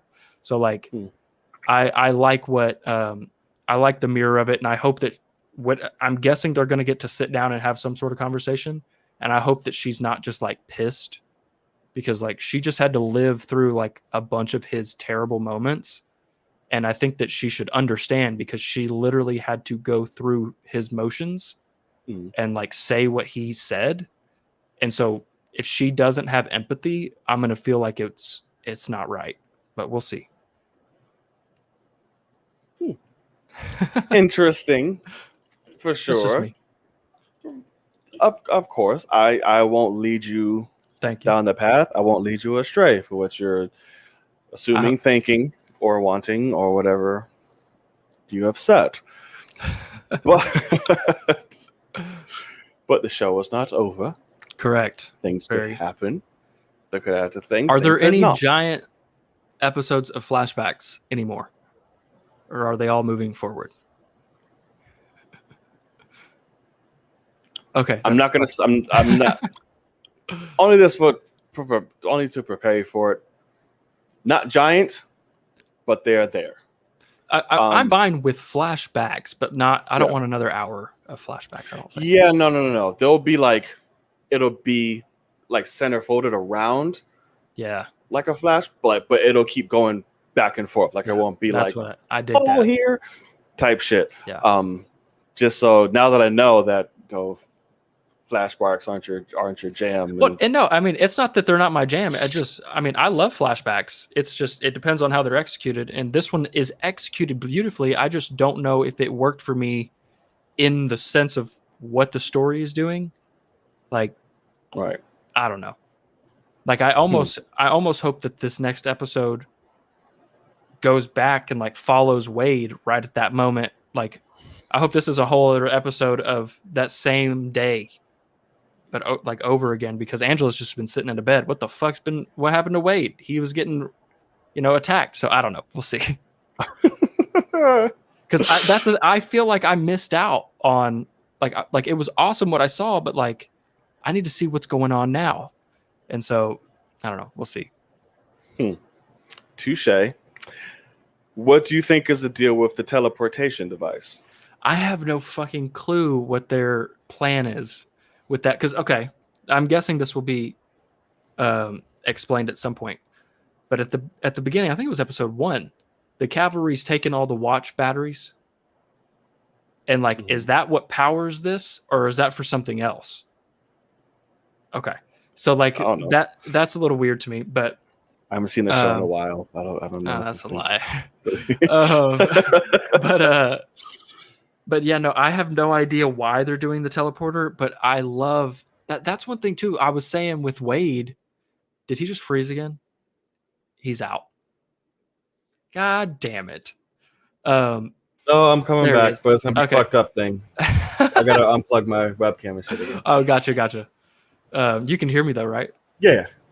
Okay, so like with Wade, I'm scared that he could just die because episode 5 really finished out his story in a lot of ways. Like all his trauma has an end. Like, hey, you don't have to be scared of that anymore. But I love how when he initially sees them with the teleporter, he's like, what are you doing with the teleporter? Like a teleporter is what brought that squid here, and it's what brings the little squids here and things like that. And he's like, what are you doing with that? And like, right. I love that, like absolute fear and trauma living within him. And then all of a sudden it's like, hey, all that was bullshit. And he has to just kind of understand that with a video. Right. But it's the same video the president watched. The birth of Looking Glass and why all that shit is. So fucking really awesome. Cool. Yeah. It was, I love that like his mask is this reflectatine because he's terrified. Because it was always a thing of like, why won't he take that shit off when he's safe? Right. Like, and it explains it beautifully. It's like, because I was just like, oh, he's just weird and like, he just likes it. It's like, no, he is petrified because he was there. And watches gay sex while eating beans. Yeah, correct. American Hero Story. Hilarious. Yeah, no. But yeah. See, so that's the thing is I have to be perfectly honest. I think episode 5 might be my favorite episode of the whole series so far. Because it did a lot for his character for me. And it had a lot of reveals. It flipped me on my own head while I'm going with him going, oh, I see why his trauma is this and that. And I can understand. And then it's like, oh, by the way, it's all bullshit. And it's like, what? Like it's fucking like it's beautifully told in the way that it does it. And that was the episode. I will admit with that one, I felt the length because I was sitting there going, it's going to fade to black here in a second. And it's like, oh no, this scene's continuing. It's going to actually give us the answer. So it's like, okay, but it's okay. Now it's going to fade to black. It's like, oh no, we're continuing. And like, I was like, holy shit, this is still going. Like they're going to give us everything. And like, I loved it for that. So like, I will admit, I think so far, episode 5 might be my favorite of the series. I'm never gonna dance again. Oh, that was the song throughout the whole. Yeah, correct. Mr. Michaels, which is a very interesting rendition. But go ahead, I cut you off. You well, no, but I will say I apologize for not loving your episode as much. Like, yeah, you fucking suck. It's just like because for me it was kind of just a departure of like. I'm watching this episode and I'm like, whoa, this is crazy. And then like Angela will show up and I'm like, oh, fuck yeah. Like this is her. Like, I honestly think that 90% of the episode should have been her going through it. And like, we should have been able to make the realization that she is currently walking around as a black man in that time, but we get to empathize with her having to experience this against her will. I think is more interesting to me than just living through that flashback for a whole hour, if that makes any sense. But then the actor wouldn't be able to win an Emmy, and a Golden Correct. Globe. I will 100% say right off the bat, I think that's bullshit. If he actually won an Emmy for one episode, He did. I think that's BS. He did. That's And so really did bad. and so did Angela. I think and so did she Regina, deserves it and- because it's her series. But for one episode, I think that's bullshit. But that is how TV works. Oh, I was hell no. It was fucking brilliant in that. Yeah. But they Yeah, go for by one like episode. But can you imagine having 9 hours of content and then like the guy that plays Looking Glass? He's like, I was in this a lot more and had a he was lot. nominated. He was nominated too. Yeah, exactly. And I think he probably should have won over this guy. But that's just me. No, he lost to some other dude. I think because the acting of the guy that's in this episode isn't that unbelievable, I wouldn't say. I think the story is and the script is phenomenal, but I wouldn't say his acting jumped out at me as like, I mean, there's a reason why I don't recognize that guy and haven't seen him in anything else. I think he got a really good script, but I don't think he was that amazing. Oh, he's been in quite a few things ever since, and he's filming stuff now. The awards help you out. Awards help you out for sure. Like what? What's he been in? Oh, I haven't seen him. I know he's in him, but I haven't seen him. But have I? Oh no, he was also in he was in Overlord, which is fucking great. I love that movie. That shit. Oh, you're bugging. That's a really good movie. But yeah. So all right, just put the link in the chat for you all as we continue and keep the conversation going. Feel free to jump in. Let me go over the rules for you guys again. You will come on. You'll ask your question. You'll give thoughts on said question. And that is all. Don't try to get cute. Don't try to get crazy. Because then I'll have to be a lot more firm in my loving as I take you out. That sounds crazy. But you get it. I will admit also, if we have like 3 or 4 people in there, maybe don't give us all of your thoughts on the show before your question. Cool. Like give it. I'll be seeing people in the fucking waiting room. I'll be like, oh my god, right? I'll be looking so crazy. Because like that's the thing is I don't know if they can see other people because I can't see people in the waiting room. No. So like, don't talk for 5 minutes about the show that we just had. Like give us like maybe like 1 or 2 like main thoughts maybe, but like don't go through every one of our topics and like. We'll save that for like if we have like a slow like meeting day or something. Like if it's like, oh, the waiting room is slow, then we can rock out a little bit more. But I'd be looking at half y'all and y'all be going in and out, see if it's back and looking like y'all dead half the time. I'd be understanding. I feel bad. Right. Yeah. I'd be like shit. And then because once we answer the questions, we go into it. Logan talks a lot. I talk a lot. Exactly. So I'm like, oh shit. And you don't have to show your face. No, you don't have to show your face. That's correct. So yes. So come in, ask your question. Yay. Removed with love. Got it. And then that's pretty much it. Oh my god, can you imagine if who we do not speak of pops up? Boom. Oh no way. Like, hey guy, right? Nah.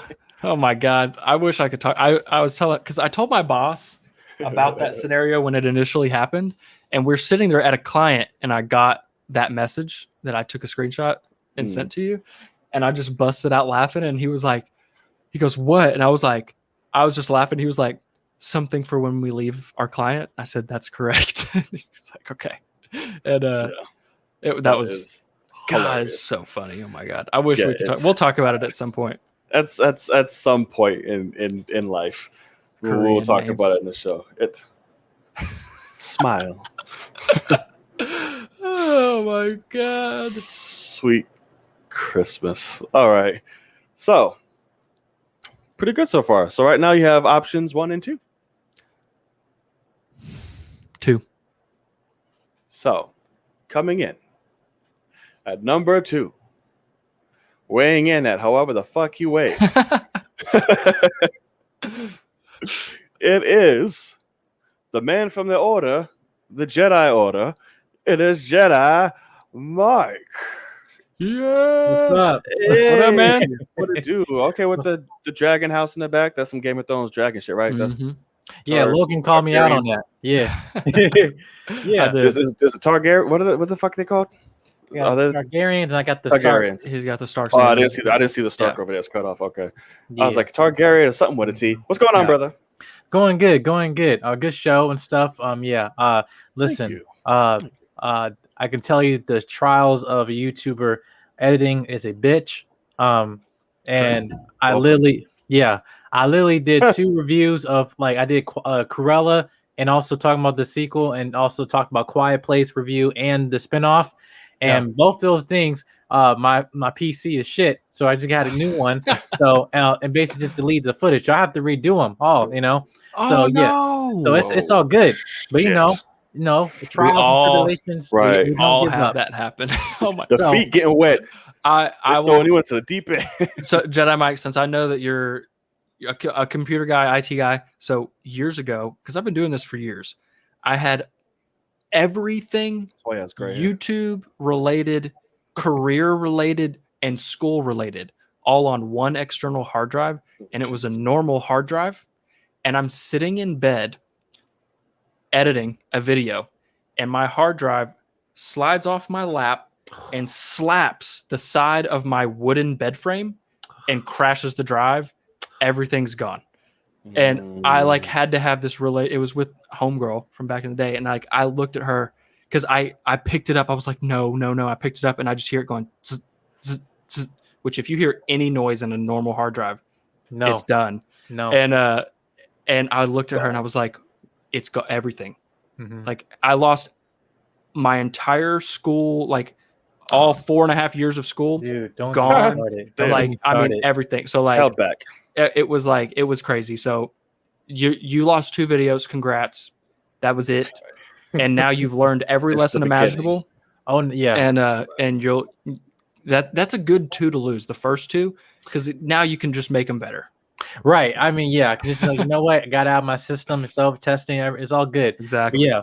But going on to the Better than my episode. shit. Right. I mean, but yeah, and I got the new mic and stuff. I hope I sound better. But You sound phenomenal. right, great. So on the episode you talk about for Watchmen, yeah, I mean, I didn't want to try to spoil it out there for you, but one thing I just say, obviously, like a week or two ago, that we had the anniversary of just a Black Wall Street, the Tulsa, Oklahoma riots, and we also had Lovecraft Country, which I'm working on a video talking about why HBO Watchmen, Lovecraft Country, like why it mattered, because it kind of highlighted this thing of this story that has been kind of been hidden for years, just like with Hidden Figures, with the ladies, working with NASA and stuff, that's been hidden. So my question is, as someone, I guess like who's non-black, but just like, how is it that you're watching this season so far? Because you haven't even got into like last final ones, Right. But as someone is, how can you? I'm just asking your opinion, just like what you've been learning about, kind of like your perspective on what they're showing to you, and have any like constructive criticism or how they're portraying it, the history, and So I hope that's a good question. Or That's a fantastic question. Very fucking Fantastic good question, and I definitely have some answers to that. So first of all, what I'll say, I live in Central Texas, born and raised. I was a very good student. I very good. I flew through college. It was relatively easy for me. I'm a pretty smart guy. I had not even really ever heard of anything to do with the Tulsa stuff. Right. Was never taught to me. Don't feel bad. I'm black and I didn't. A lot of black people didn't find it either. So my point is, they took it out of our textbooks. They took it out of Southern, history in terms of, it was gone. Mhm. And it's a thing of like the fact that something like that, sadly, it's like I now I know about it, and it's weird that like as I'm watching the show, I've actually heard other people talk about it because it's come up and whatever, and so I was like, wow, like all of a sudden I'm this brand new event, but also I highly doubt it was very rare for something like that, and so it's just kind of this thing of like I was completely, I had no idea about it, really. And so that's something that frustrates me a lot. But also growing up in the South in a I did not have any money. I had a very diverse group of friends, very very diverse neighborhood. Sadly, like racism and experiencing that with my friends is not new to me whatsoever. And so it's more so just a thing of like watching these, like that one scene where he's sitting there, they just got through having sex, and he's like, they're not as tolerant as me, or something like that. And it's like, you don't tolerate the color of the guy that you're fucking. like the fact that you look at that and you're like, he thinks that he's being so nice, and like that is so real, and people still feel that way, and it's like, it's so crazy to me. That's how it was back in the, especially back in the States as well. I hate your fucking guts, but that BBC though, don't tell my man. So like, I mean, all that rare. It's so crazy that's like, there are people today. I mean, there are people that live 20 minutes from me, right down the highway, that literally are like, oh yeah, like I like him, but he is black, and it's like, that is so wild to me. So this show, it's the thing of like, I love that it pulls no punches, and it immediately in the first episode, if you are racist, you turn this shit off. Oh yeah. And you didn't experience the show and how incredible it is, and fuck you for it. Like, and and also the fact that as a Watchmen reader, you're already in the building waiting. Oh wait, sorry. 1 second. I was like, what was that? I was like, oh no, we're having technicals. Right. But yeah. But that's an amazing question. And I never thought to ask you that. I thought we was gonna do that.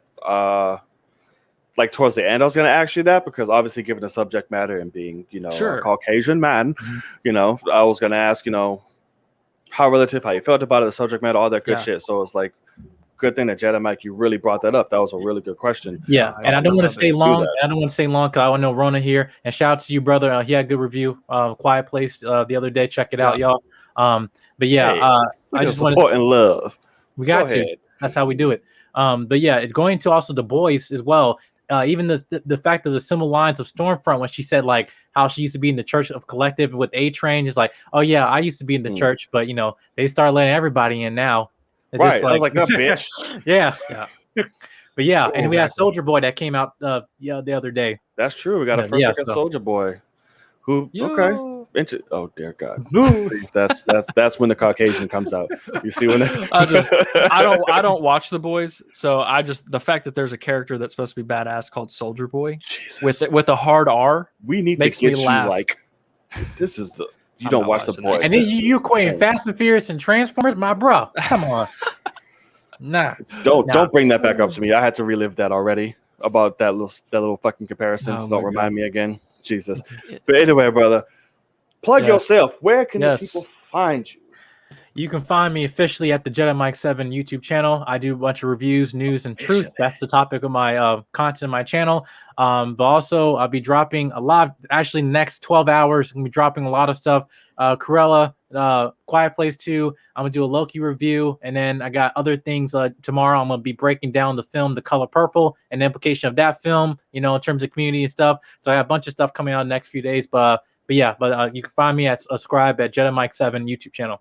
Yeah. All my life I had to fight. All right, brother. Appreciate it. Thanks for coming on by. Amazing question again. Thank you so much. Fantastic. Stick around. Keep this conversation going. I'm sure you will. And we'll see you next week, brother. All right, man. Peace. All right. Peace.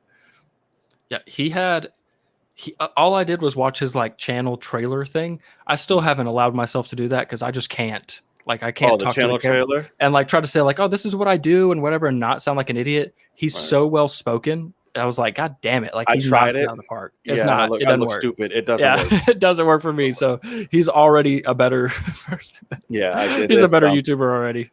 All right. So next up, since he's the only one left right now. Oh, never mind. I take that back. But I already introduced him, so you're coming up anyway. So don't fuck up my computer when you come up on here. All right. Don't be hacking my shit when shit goes wrong. All right. Sir Ronan. What the hell? What is up? What's up, boys? Hey, man, you kept freezing. Like, I was like, I put him down. Like, it's not me, John. I swear, I man. saw that. Your sorcery knows no bounds. Clearly. Oh What's man, going on, man? it's good. I finally got myself a nice new camera, which I am like an addict with right now. I'm like, oh, this looks so much better, and like the Yeah. filter. Oh, so now I'm just messing around about it. But yeah, man, we're a few hours away from Loki, which Yep. woo, And I So still gotta try excited. and squeeze in Superman and Lois because I missed last week's episode, and then I have to film it today as well. So I'm not getting any sleep, it seems like, and going straight My into work God. tomorrow. So I'm dead.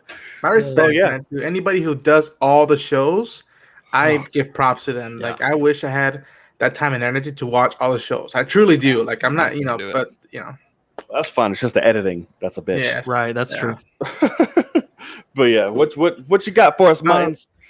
My question for today is an odd one because I'm also mixed on it. That how do you guys feel about YouTubers, or let's just not say even just YouTubers, but fans of pop culture, fans of shows and TVs, movies, having the chance to interact with the cast and crew, the director, writer, cinematographer, and actually ask questions on a junket scenario? Because I find that fascinating and a little bit fresh, and also it can go horribly wrong, depending how you take it. Because I watch all these press junket interviews and I suck it all. I devour any detail that these Yeah. people. It's not just.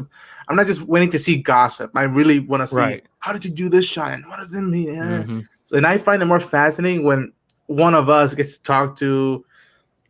I'll say right now, the ones I'm watching the most is Zack Snyder. Anyone who interacts with him and talking, what did you think about this, and what are you trying to do with this mythology, and what did you think of mythology in general? I find Tyrone that, just had one too, didn't he?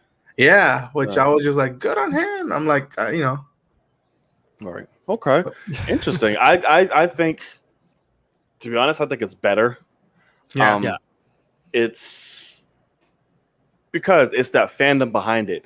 Because not only is that curiosity, that inquiring, all like it's fandom behind it.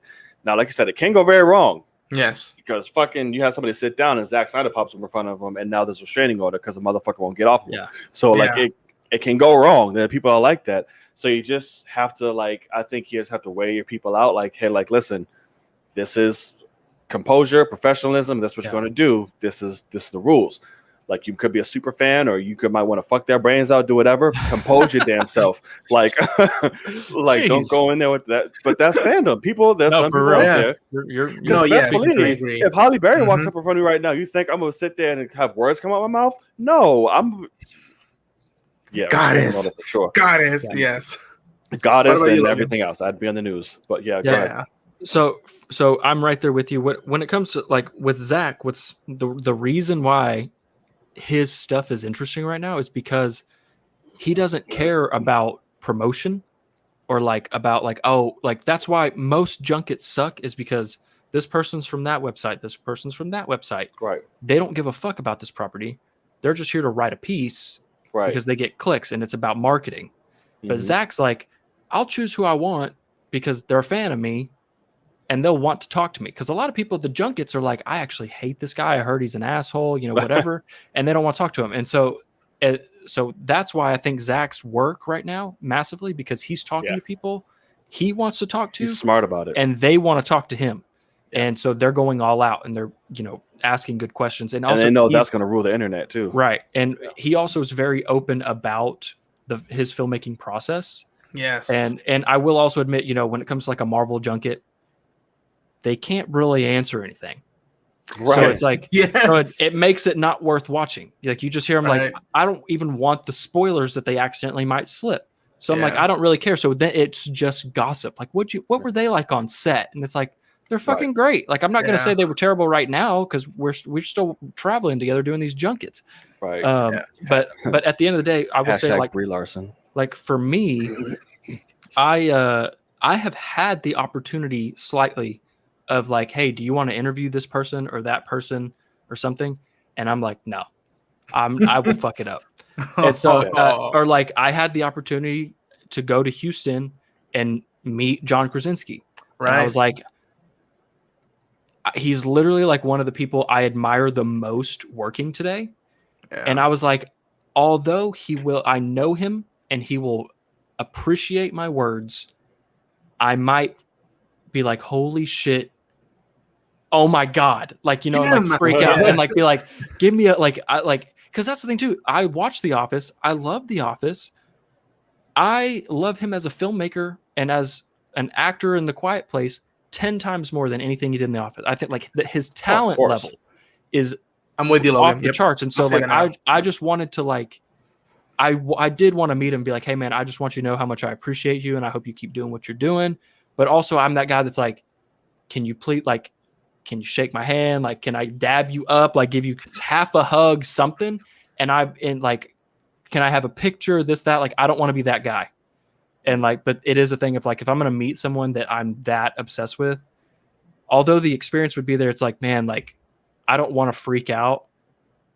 And I might freak out with him. So I've just, I've had the opportunity before and I'm like, no, y'all don't want me to do that. I'm good. Like, it depends on who it is, to be honest with you. Right. That's what I feel about when I remember when Ben Affleck was promoting Live by Night and he just kept asking about Batman and Batman. I'm like, see, even the fans know, like, guys, quit asking about that. Like, you're not gonna right, because you're gonna turn them away from us. Literally, part of the reason why. Right. Yeah. I'm like, stop. I was like, it was pissing me off too. Yeah. Because like, say on that, it would depend on who it is for me. Some might spaz out and some be like, okay, I can compose myself.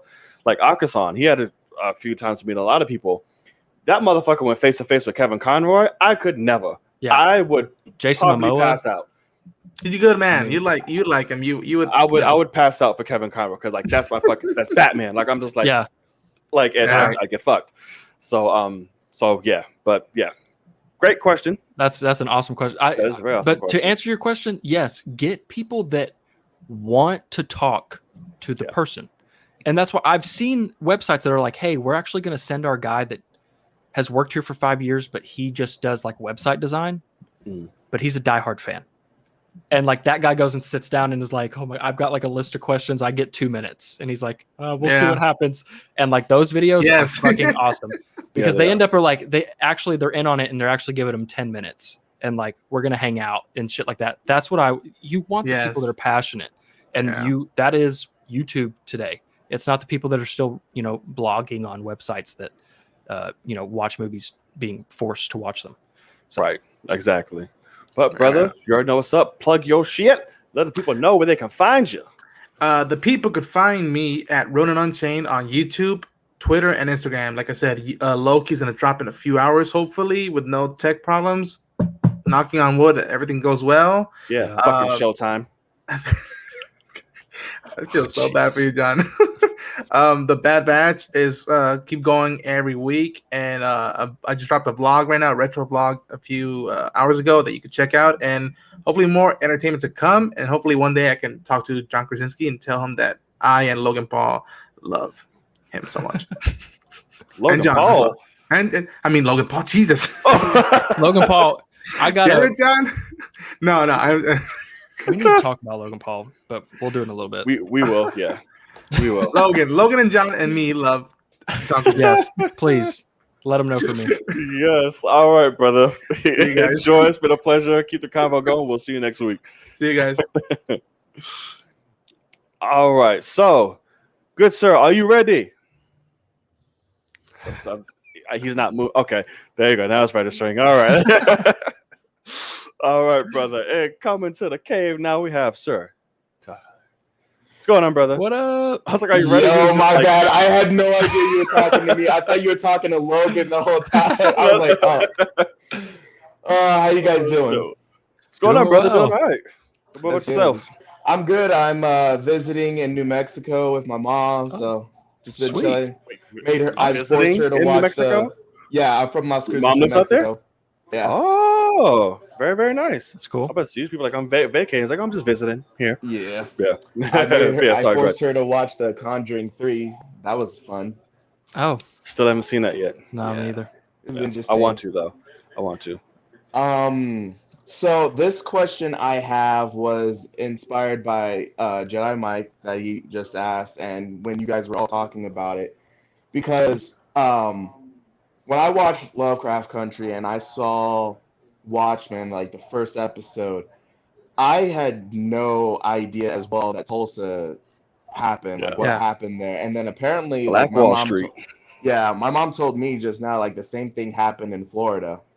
with a lot of black businesses, bankers and stuff.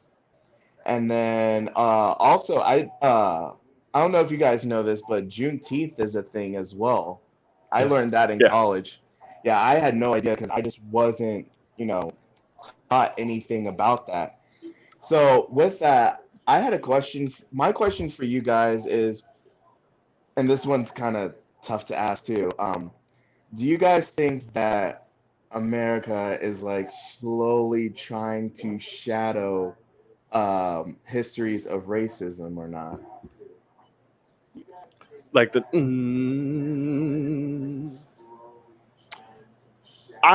don't think it's shadowed. I think it's controlled. Yeah, For good sure. word. Because they give it to us. They tell us what they want to know. It's okay. You can STEM. There was slavery, racism. It happened, but like that's it. And it's like Yeah. anything else that pops up, it's like we're not going to tell you all of this because it may shed light on this, that. It's controlling the narrative. Like it's all about control.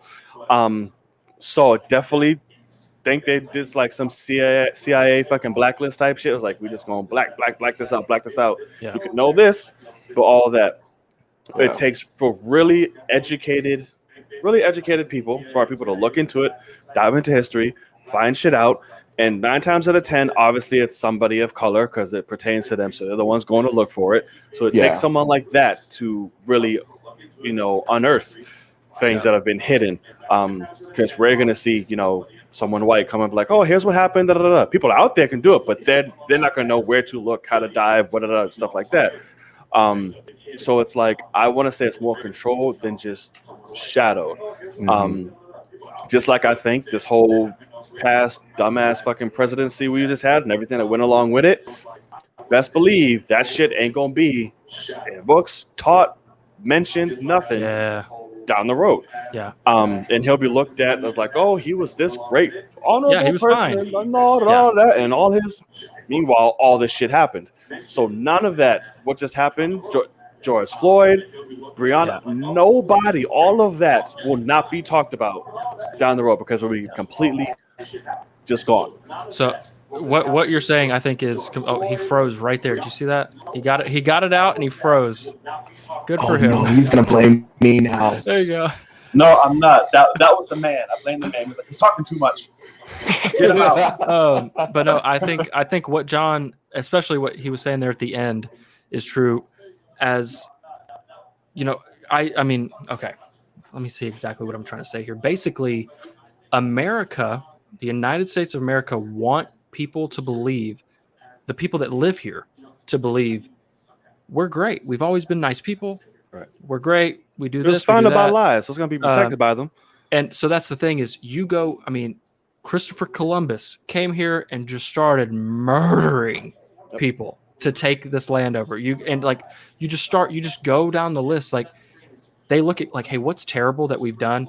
Let's go ahead and monitor that and maybe back some of that out. Yeah. And control it is a very good word. And like obviously racism is in that. They're going, oh God, like is there any way we can hide that? So like that's what's crazy is the fact that the Tulsa massacre could be hidden is wild. And that should kind of be a wake-up call to everyone. Yeah. And help you realize like what else do we not know about, because it's relatively easy to hide it. But there is like 5 documentary series right now on Black Wall Street all over TV, and I'm just like, oh, shit. Yeah. Okay. I think it's just crazy to me that I just didn't even those things just never even occurred to me. And it's what's crazy about it is like it was a big thing that happened as well, like a huge thing, and yet none of it ever like recollected because it saw people of color in power. It saw people of color on the rise, and they were on the way to literally changing the world. And like, there was like, yeah, we can't have that shit. And you can't even have people know about that because we don't want inspiration after the fact. So it's just like, so I think, like we said, controlled is a better word for it. Because we all know it's there, so you can't shadow the shit, but it's just controlled to what we know, what they allow us to know. Mm-hmm. I think that's but too. Amazing ass question. Y'all are coming out. I know this is beautiful. That's why the episode is amazing, Logan. All of this shit. But But yeah, man, that amazing question. Thank you. Thank you. Where can the people find you? You can find me on In the TikTok, club. Going down. TCAM_2K16. I will be posting some more commentary videos before the new Loki series comes out, Yes, sir. as well as a few stuff on Loki. And then you can also find me on YouTube. Which, by the way, Logan, I need your help because the second I got video you. I did for the trailer reaction, I was like, Okay. oh God, why did I just post this? I'll look at it and see if There's I going can to be a lot of figure it out. videos like that, Yeah, brother. So it's just, fine. yeah. It's all learning curve. You'll get it. I'll help you out. But Yeah, I for sure. appreciate you guys, and Sure thing. thank you for having me on here. Of course, man. Of course, brother. Keep the combo going. We will see you Yeah. next week. Yes, sir. Peace. See ya. All right, John. Okay, young so we're young done. jock. There's no Knight. more. Yeah. Right. Um, Every time I ask that question, I immediately just want to do that. I don't know. It's Just- yeah. You were. I did the Soldier Boy thing, and you're like, "Oh, he's white," and then you're over here doing young jock. Asshole. Oh my god. Oh, shit. Yeah. No, but so here's one thing I wanted to say. So like going on the because we're now shooting the shit, correct? Oh, we never shoot the shit. Wow. Wait. What? I'm Like, confused. What'd you we're say? done. We're done with like. There's nobody else to talk. Like, Oh yeah. No. okay, we're hanging out. I don't know why I thought you was like, oh, we're not gonna hold shit back or whatever. I was like, no. We Oh never no. did. Oh, okay. So like, Yeah, no, that's over. There's nobody left. in terms of like stuff being shadowed and not knowing about events that are racially motivated and all that jazz. Mm. When I first went to college, so I'm in Waco, Texas, so that's the home of Baylor University. So that's Lady Bears basketball is amazing. The men's basketball just won their first national title. Baylor is massive. They're a giant Christian university, and so they're really big on that. But then also, it's very expensive. It's a giant, D1 school, whatever. So also in Waco is MCC, which it's a community college, and that's where I went to start my college. And my sister went there. She played basketball there, and she was like, "Hey, for history, you have to get this guy." And I was like, "Okay, whatever." And she was like, "No, really, he somehow makes history entertaining and like enjoyable." And I was like, "Okay, cool." Oh. And basically, first day of class, he's known for this. He like would get flown out to places to tell his day one history class story, and it's because it starts with the murder or assassination of Abraham Lincoln, but he tells the whole day like it's a book that he's reading, that's very descriptive, and he's up in front of the class acting shit out, and he's like, Lincoln was putting on his jacket and it's made out of this and it feels like this, and he's going into like grave detail and like going from perspective to perspective. So he was just known for it. He's the best fucking history teacher ever. But one day he's telling a story, and it's a lynching story, and he's like, it's the story of this man, and this man was wrongfully convicted of raping a white woman, and they decided to attack him, beat him up. No, they fucked him up, hooked him to a car, drug him through the streets. They, in front of everyone, like there's a group of people following the car. They castrate him in front of everybody. They do this, they do that. They get. He's telling the story, and he's like, and then they get to the end of downtown, and they get to actually a college campus, and he's like, all the kids come out and they watch as they raise this guy up and lynch him in front of everyone. Everybody watches him, and he ends the story, and he's like, those kids were from Baylor University, and that was Jesse Washington, which is a famous lynching that took place we had never heard of, and it happened right here.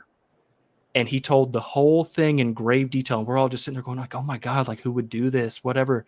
And it's like, oh, that was Baylor University, the Christian, like very prestigious, like those kids just came out and they enjoyed the lynching as like spectacle.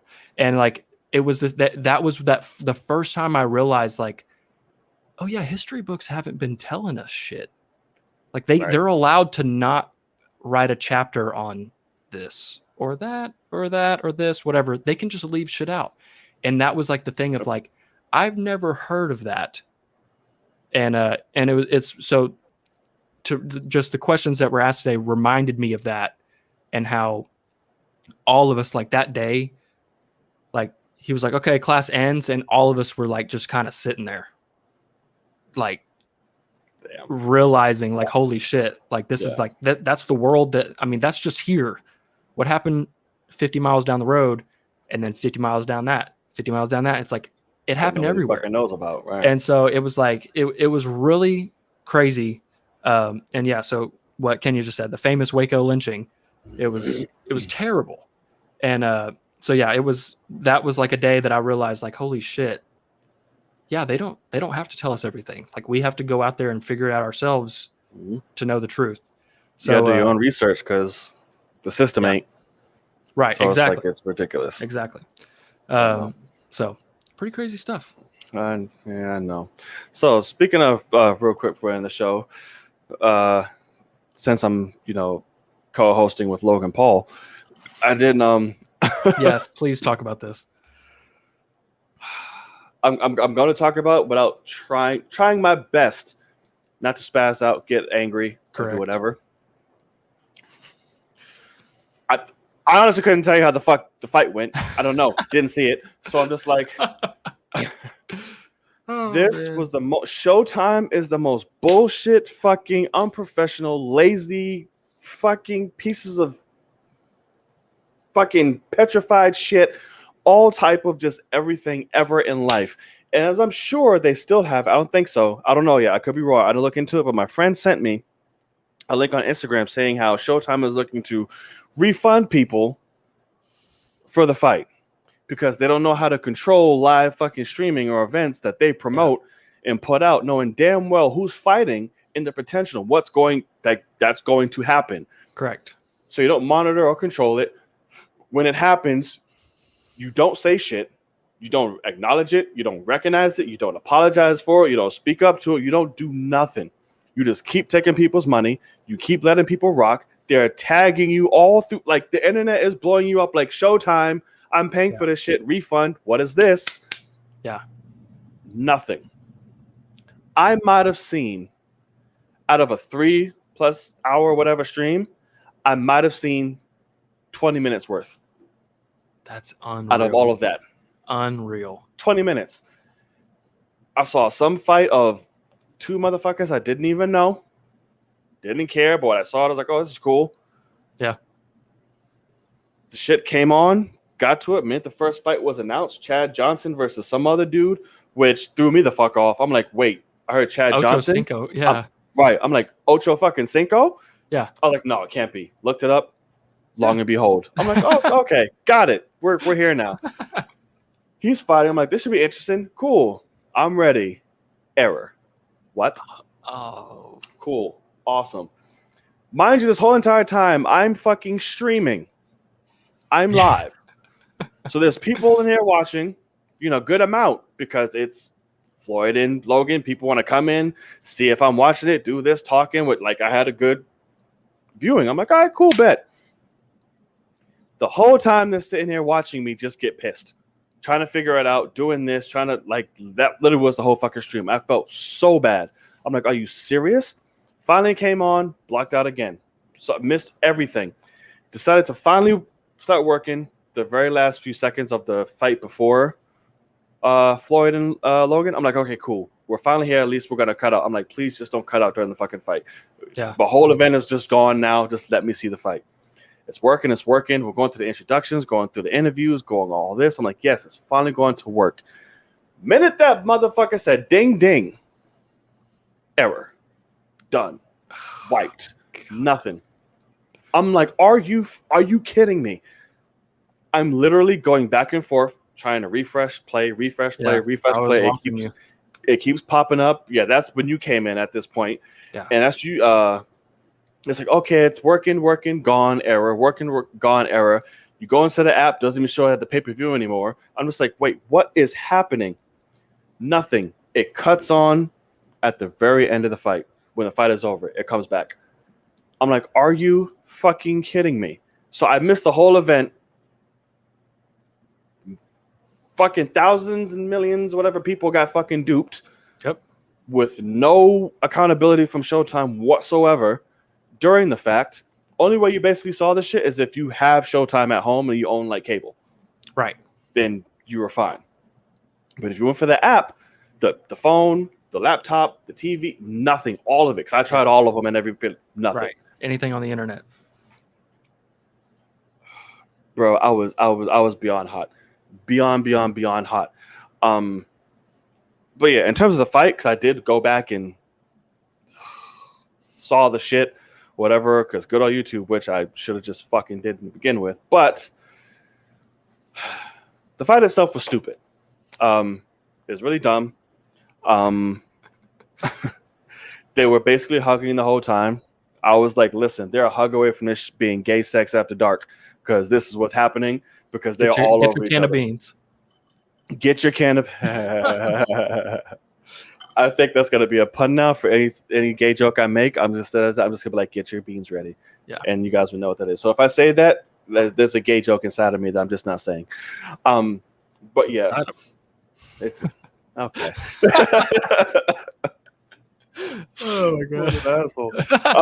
In your asshole? No, motherfucker. Oh, sorry. God, I'm sure you can. Jesus. Yeah, it was bad. Logan was fucking tired by like round 3. He's like, I don't know what's happening anymore.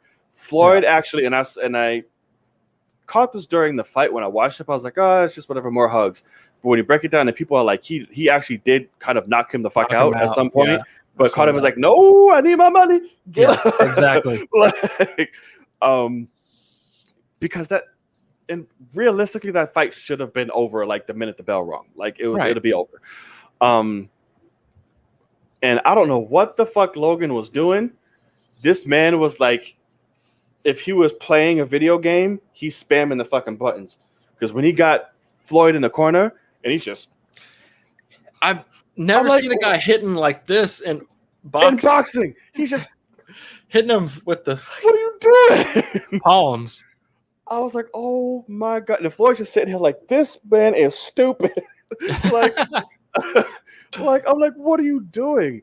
So I'm just like, here's the tea. This motherfucker, especially Logan Paul, smart as shit. Got what he wanted. Everyone's talking about him. He fought Floyd Mayweather. Yeah. Like, what can you say at this point? Like, he fought Logan Paul fought Floyd Mayweather. Right. And we're here talking about it. You can talk shit as much as you want. Yeah. This man just did that. So it's like, he's smart. He got what he wanted. He got $10 million out of it. Mm-hmm. Floyd made a good plus 50. So yeah, man. Like, what are your thoughts on all that? What is? So no, you're completely right in that sense. I mean, Floyd was saying it before the fight even happened, but like he's like, this is bank robbery. Like, he's like, this is awesome. He's like, y'all are letting me rob from you, because like it literally was a thing of like, I'm sure in whatever contract they wrote, it was like, I don't care if my fucking ankle snaps, like Floyd's ankle snaps, like you are not knocking me out. Right. And you're not winning this fight. Like nothing, like if my ankle snaps, you better fucking act like your ACL just tore at the same time. And it'd be the craziest video anybody's ever seen. Like, right. Act like you didn't, something. So like, it was a thing of like that. They both are obviously very smart, and you got to give props to the Paul brothers for, I mean, they're absolute idiots, but they have done things to where they now can look at Floyd Mayweather and say, hey man, I can make you enough money to want to fight me. Right. And he's like, no, I'm retired. And it's like, no, but I can make you 50 million. And it's like, okay, I'll fucking fight you for no reason. Look, I'll try. And, I'll do it. So, because I mean, what's spar. Next? I mean, really and truly, like Logan Paul and Tyson. Like, no, because I mean, please, because like, Tyson will not go for that shit. He'd be like, right. you want to fight? You want to talk shit? What's shit? I'll fucking eat you. What's up? He's like going for that bribe shit. He will please let him fight Tyson. So, Yeah. So I mean, that's the thing is like, but then again, I won't pay for it. I'm not going to pay for it. Yeah, I would. I can't trust to get to watch it. Yeah, right.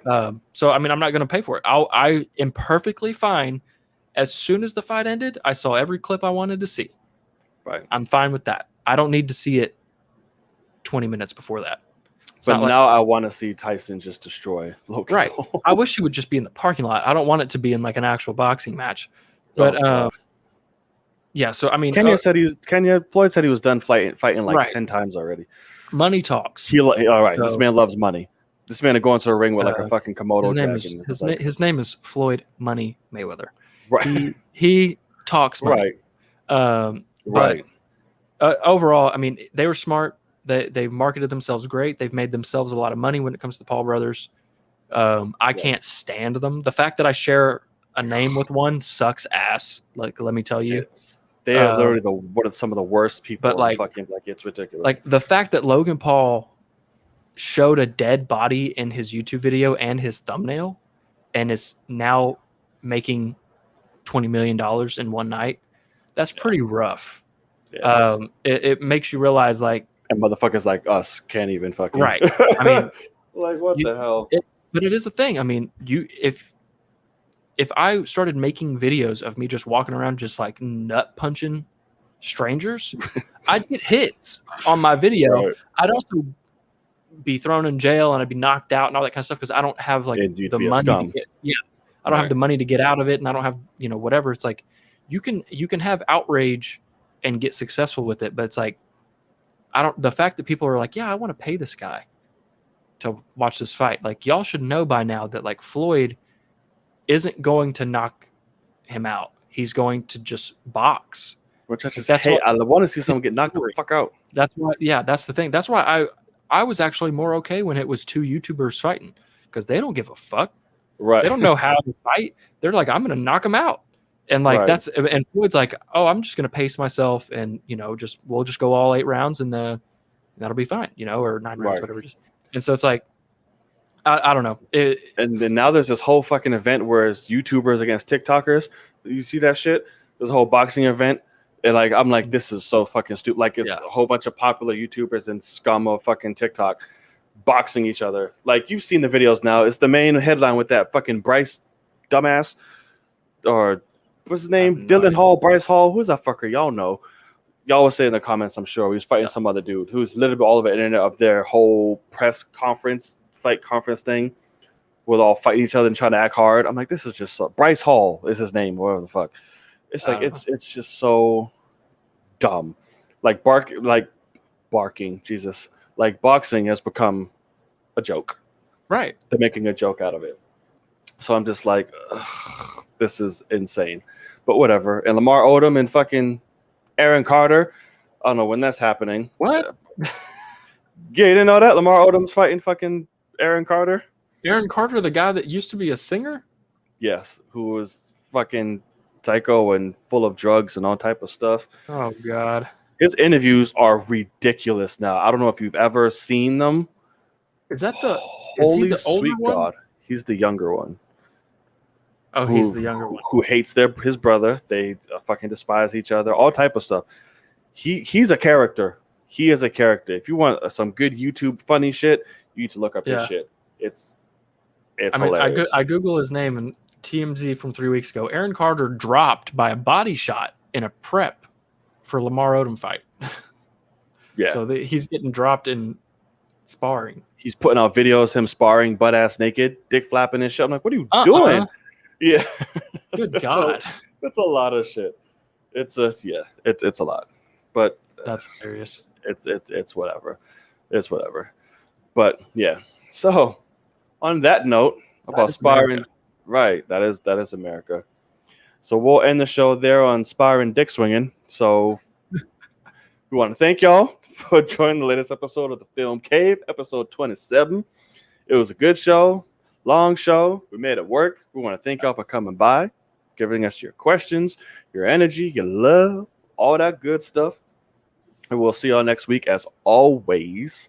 Of course, if you like what you saw here, whether you're watching on live or playback, we thank you. Make sure you hit that subscribe button, hit that thumbs up. Excuse me. and hit that notification bell to be reminded whenever we go live or video comes up. All right. Much appreciated. Much love. It's your boy Knight. Don't laugh at me, motherfucker. I'm Logan. And we'll see y'all in the cave. Peace. See you guys. Please.